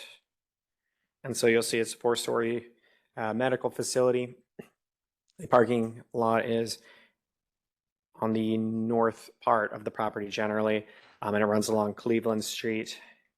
And so generally this is one reason it was necessary to modify the WMU3 because they use WMU3 as a base.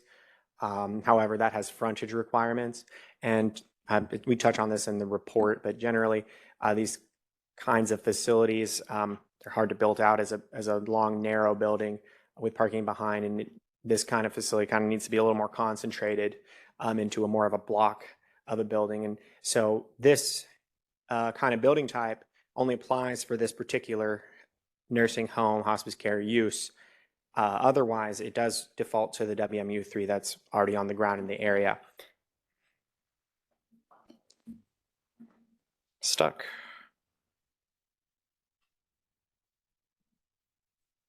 There we go. So these are the modifications to the existing zoning to WMU3 that they're making specifically. And most of these are only when the nursing home use is being applied. So it's important to note that the base zoning for all other uses is going to remain extremely similar. But I can go over specifics in this table if anyone has any questions. But generally, they're modifying the frontage percentage that's required, which means the amount of the building that has to be within the setback zones, minimum, maximum setbacks. They've modified those minimum, maximum setbacks, and they've changed the transparency requirement to allow for a little bit different privacy for that nursing facility. And they did modify the height up a half story from 3.5 to 4 to a full floor. And so otherwise, generally things remain the same outside of the nursing hospice use. So staff recommendation is approval, subject to a development plan and conditions. Thank you, Mr. Pepe. Questions? Commissioner Hampton. Thank you, Mr. Chair. Mr. Pepe, it's a similar question to the last case on streetscapes. I noted in the provisions that this use is proposed to be provided as shown on the development plan. Are you aware of what the variances are from standard form-based districts? In relation to the building type or the Streetscapes in particular, so planting zones, sidewalk areas, relationship of the building to the public realm. It uses that as a base generally, but they added some specific design standards for pedestrian amenities along there. But as I understand it, it wouldn't work with the same pedestrian zone and landscape zone that is as it's normally configured under Article 13. So they modified it and kind of wrote some of their own standard for the purposes of the nursing home use, including street furniture, we added a design standard that states, I believe it calls for a buffer of sorts, like a hill or a small masonry wall that screens the parking where the parking meets the street. But it does vary from, for the nursing home use, it does vary from the default streetscape of Article 13. And then for this particular use, they would use Article 10 landscaping, and then any other use would be the Article 13 landscaping, which they're similar, but there's a couple And you changes. mentioned in your case report that this was reviewed and you all found it generally consistent with the spirit and intent of Article 13. I guess one specific question, I understand that some of the landscape buffers are proposed to be 3.5 feet, which I think is lower than what the recommended Article 10 landscape buffer is. Was there any concern with that from staff's perspective on that width? I'm trying to understand which part of the landscaping buffer, because we don't. Not the landscaping buffer from the parking. This is strictly the planting buffer at the perimeter on the street, 3 street frontages. The planting buffer. I don't remember that being modified specifically in the code text. And I think that may be correct. It just speaks about it generally, that it's as shown on the development plan. But in review with the applicant team, they had shared with me what that dimension was. And I was just wanting to understand how that was evaluated by staff. I see. Okay. It didn't raise any particular concern because of the other design standards that were proposed in regards to that landscaping, or excuse me, planting area. Because they're going to work within the Article 10 landscaping for. Okay, thank you, Mr. Pepe. Thank you, Mr. Chair. Commissioner Stannard, please. Just a quick question, just to clarify. So when I look at this development plan, I see no landscaping in the parking lot. But what you're saying is that if they go with the Article 10, it will require something in the parking lot? Yes, so this is not a landscaping plan, it's a development plan only. So I think Phil just popped online, but as I understand it, we're still going to have those Article 10 requirements for different kinds of landscaping in the parking lot. And generally, I think this was evaluated with some understanding, excuse me, not some understanding, but some room for that to happen. But if Phil wants to chime in, please go right ahead. Certainly. Yeah, Article 10, when we have less than 100 parking spaces, there's a requirement for a large or medium tree within a certain distance of all of the parking spaces. So essentially the median requirements or the landscape island requirements don't apply as they would for a larger parking lot.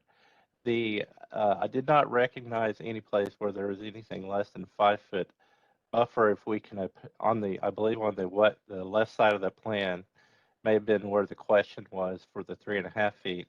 That basic area, that's showing a property line, but I see a landscape area to the sidewalk. So the right of way can be used if it can be approved through licensing if necessary. So I think there's more than 3.5 feet. I believe that's probably closer to 8 feet, most likely, to the sidewalk.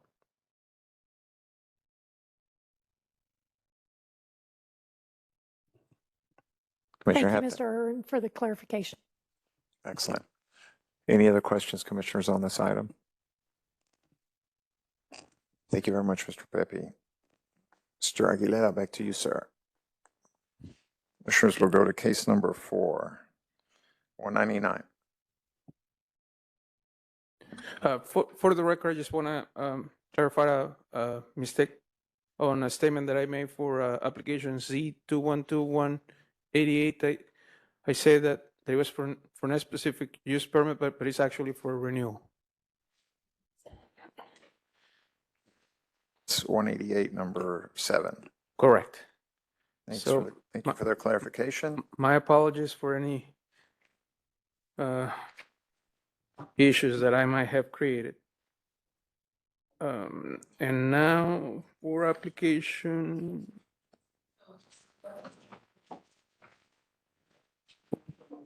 Correct. Number 7 is just the renewal of the SUP. Staff recommendation is 5 and 5.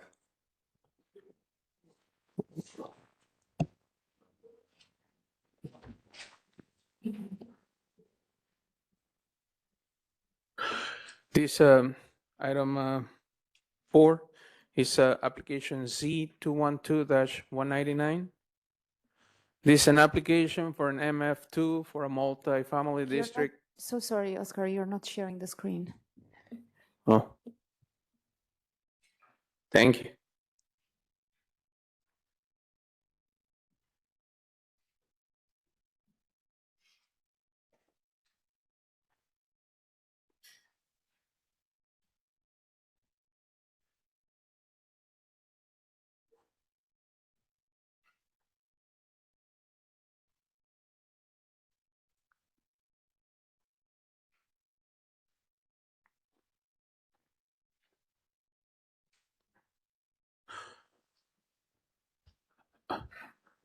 Everybody can see the screen, including the commissioners online? Thank you. Item 4 is application Z212-199. It's an application for an MF2 multifamily district on a property zone CS Commercial Service District.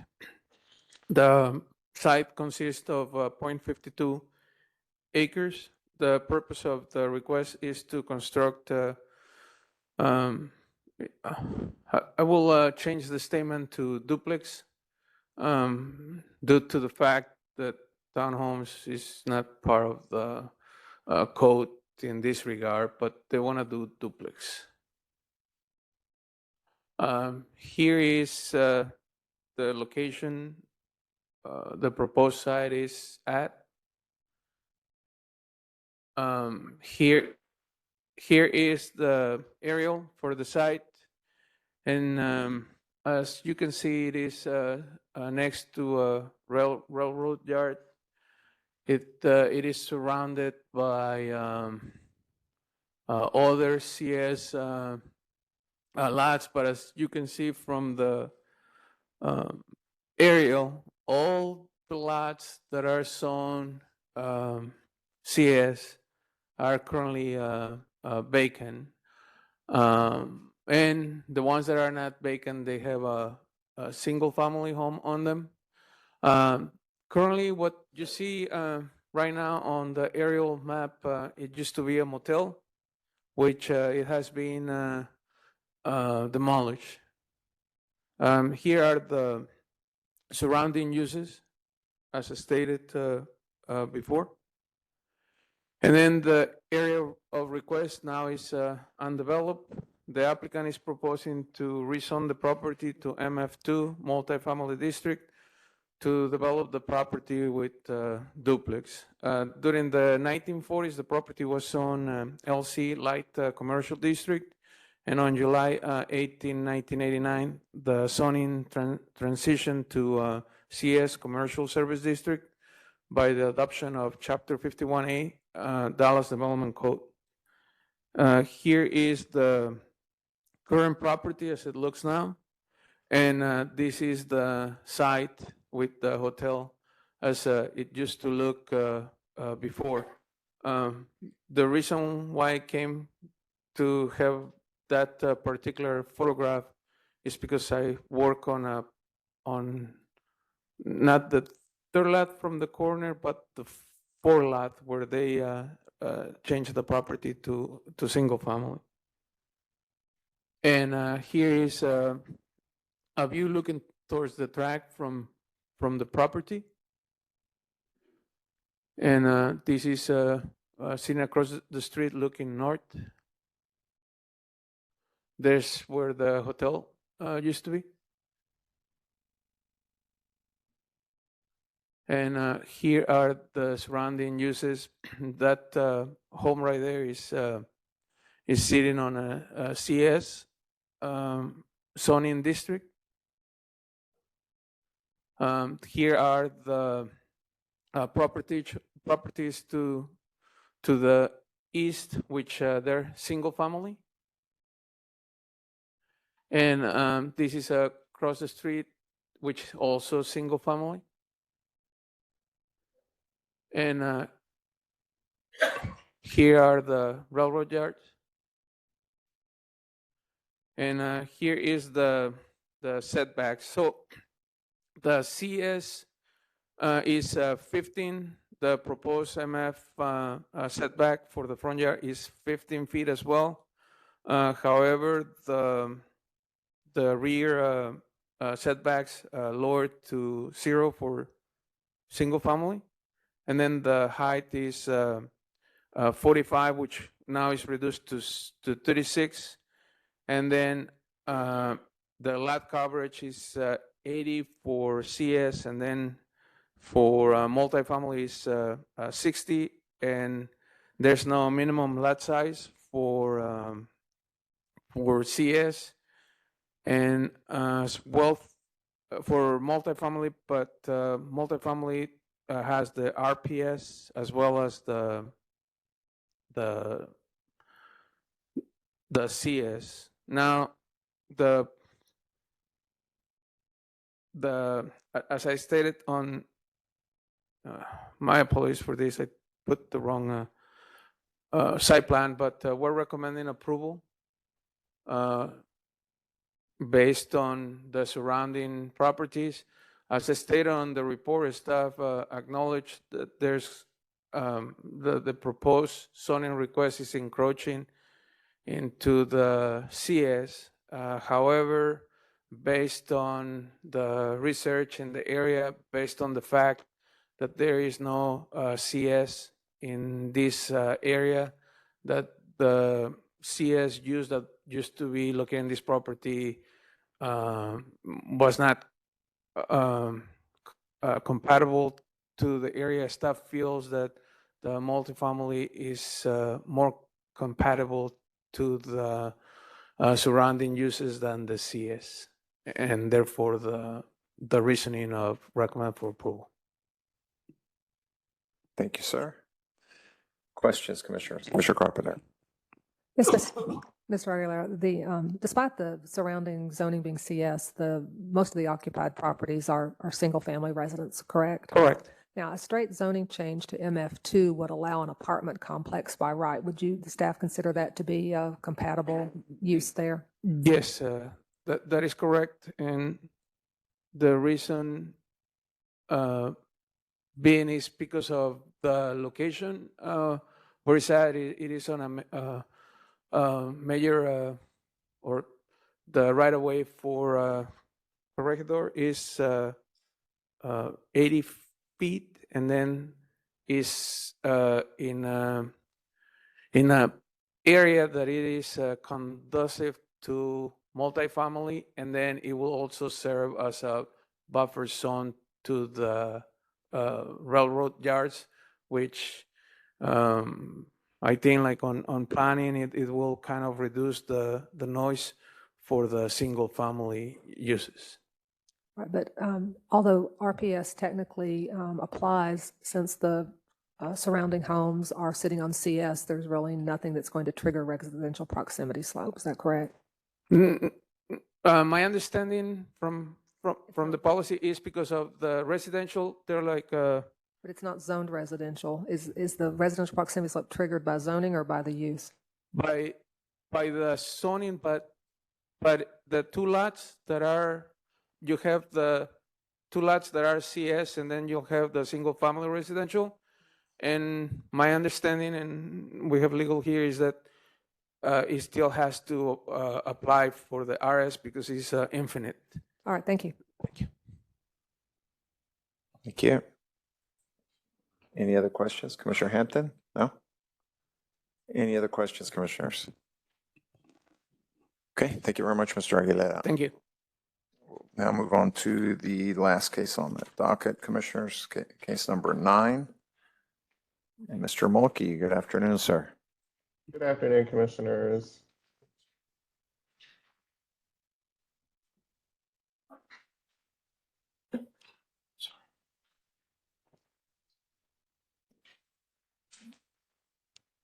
Okay, let me know if you can't see me or hear me. The one case I have for you today is C212-165. The request is for a planned development district for specific residential and non-residential uses on properties owned in AA Agricultural District. It's located on the west line of Texas State Highway Spur 408, west of South Merrifield Road, and it's 174.78 acres. Here we see a location map with the property within city limits. Here we see an aerial map with the area of request outlined in blue. Here we see a zoning map with surrounding zoning districts and land uses. To the west is a warehouse use. Also to the west and to the south and to the east are undeveloped parcels. Also to the east are single family and multifamily uses. And then to the north is single family that is developed, also undeveloped property that is effectively zoned single family under PD 655, as well as some other undeveloped land. So the site is currently developed with single family and crop production uses. The applicant proposes to redevelop the request area with 3 sub areas for single family, multifamily, and industrial uses. To accomplish this, they are proposing a PD where the permitted uses of sub areas A and B will mirror those of sub-district 3 and PD 655 to the north. These permitted uses are largely residential in nature. Sub-area C will have an IR-based district, but will prohibit many of the more noxious uses that would otherwise be permitted in the base district. The industrial sub-area will be separated from the 2 residential sub-areas by a 100-foot landscape buffer. The applicant is also proposing modified development standards for setbacks, height, residential proximity slope, and design standards. And then since the last meeting on May 19th, the applicant has made some updates to their request. Oh, I'm sorry, let me go through the mixed income housing stuff for the multifamily sub-area first. So yeah, sub-area A will largely default to an MF2A base district. The maximum height in MF2A is usually 36 feet. Maximum lot coverage is usually 60%. The applicant requests a maximum height of 36 feet with an additional 9 feet in bonus in exchange for mixed income units. So with this case, staff determined that the base height of the surrounding area is 36 feet. And then if they provide mixed income units, they will gain an additional 9 feet in height bonus. The applicant also requests a maximum lot coverage of 58%. That was the base lot coverage staff determined for the area, with an additional 22% in bonus in exchange for mixed income units. So a max of 80% lot coverage if those mixed income units are provided. And then since the last meeting on May 19th, the applicant has updated their requests in a number of ways. They've updated the conditions regarding permitted uses, residential proximity slope, setbacks, lot size, height, parking, landscaping, design standards, and they've also added a section on sustainable design features. The details of those changes are outlined in the case report. So some site photos. This is on Merrifield Road looking west at the northeast corner of the property. You can view some more views of the crop production use there. And then this is on Merrifield Road looking south. And then this is at the northwest corner of the property where Grady Niblo currently terminates, looking northeast. You can see some more views of the request area from that terminus as well. Surrounding uses, this is on Merrifield Road looking northeast. There's another residential and sort of crop production use catty corner to this site. This is on Grady Niblo looking west at those warehouse uses that are existing to the west of the property. And then this is the developed portion of the single family PD 655 to the north. It does not immediately abut the request area across the Grady Niblo Road future extension, but it is, in the larger area surrounding this request. This is the Capella Park development. You can see what the single family looks like in that development. It's in a new urbanist style. some townhomes that are a part of that development.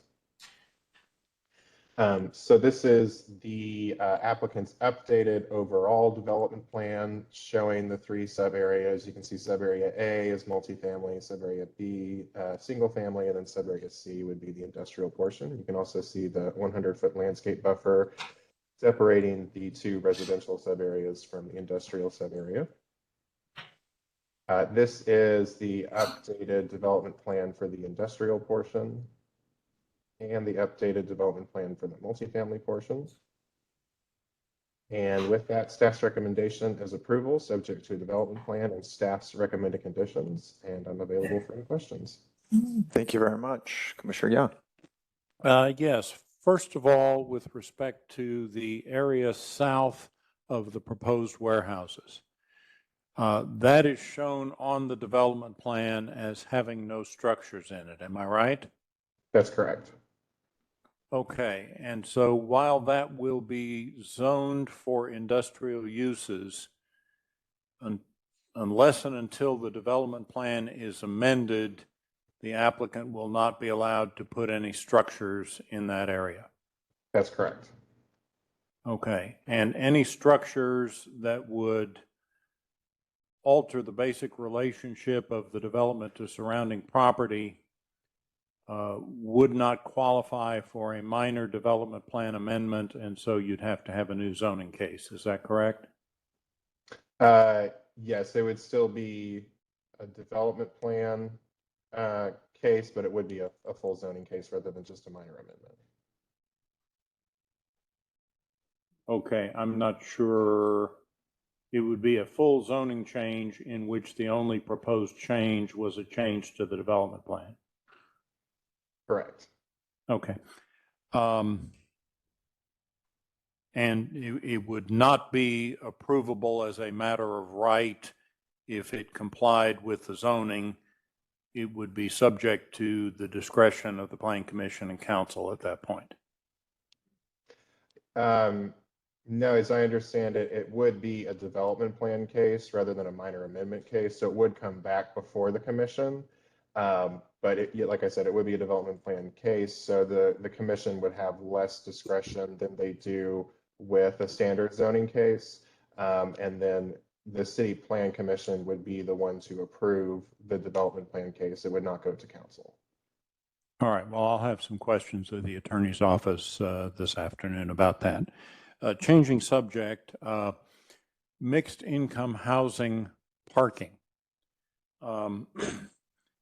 If mixed income housing is included in the multifamily component of the property, would the parking requirement become the 0.5 space per unit that the council recently adopted? Give me 1 second to see how that's spelled out.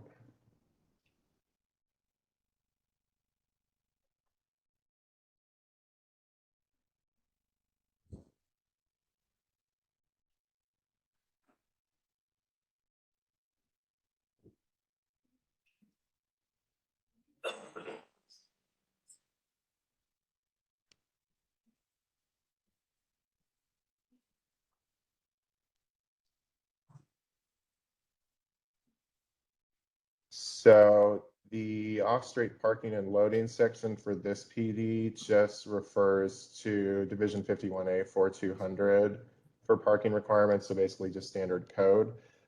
So yes, the 0.5 space per unit would be applied if mixed income housing is provided.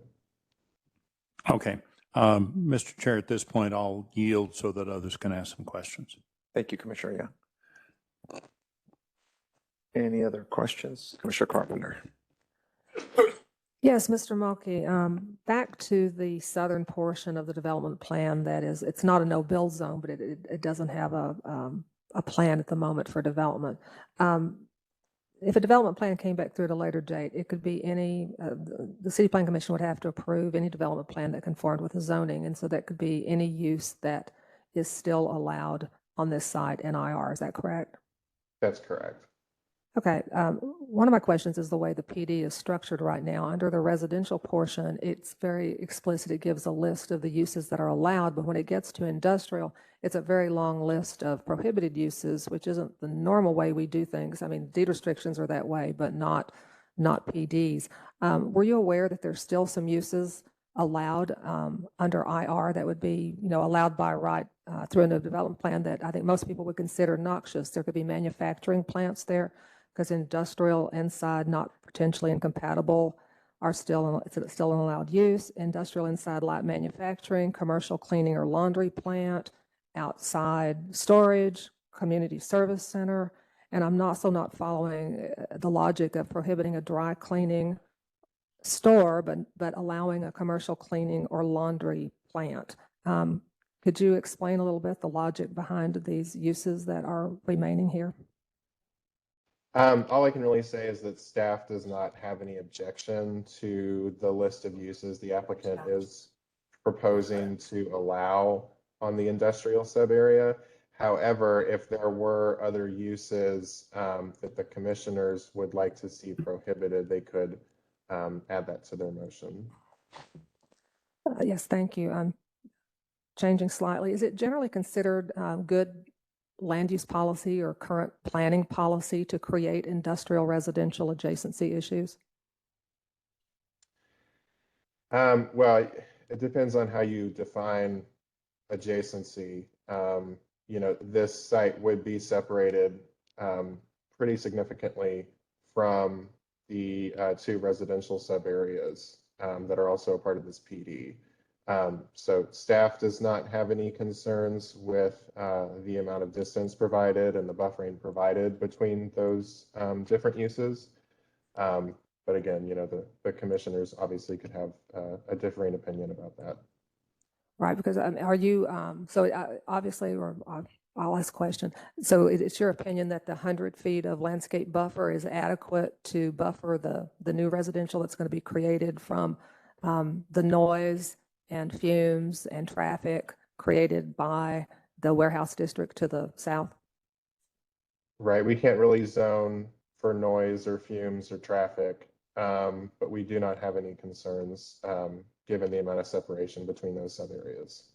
Okay, I'm a little confused by your answer. You're saying you don't zone for those things. Are these not adjacency issues that we should address through zoning when we're possibly creating incompatibilities with uses that can cause issues for adjoining residential? So other than regulating things like hours of operation through zoning, the noise ordinance is, I believe, chapter 20 of our code of ordinances, not in chapter 51A or 51P.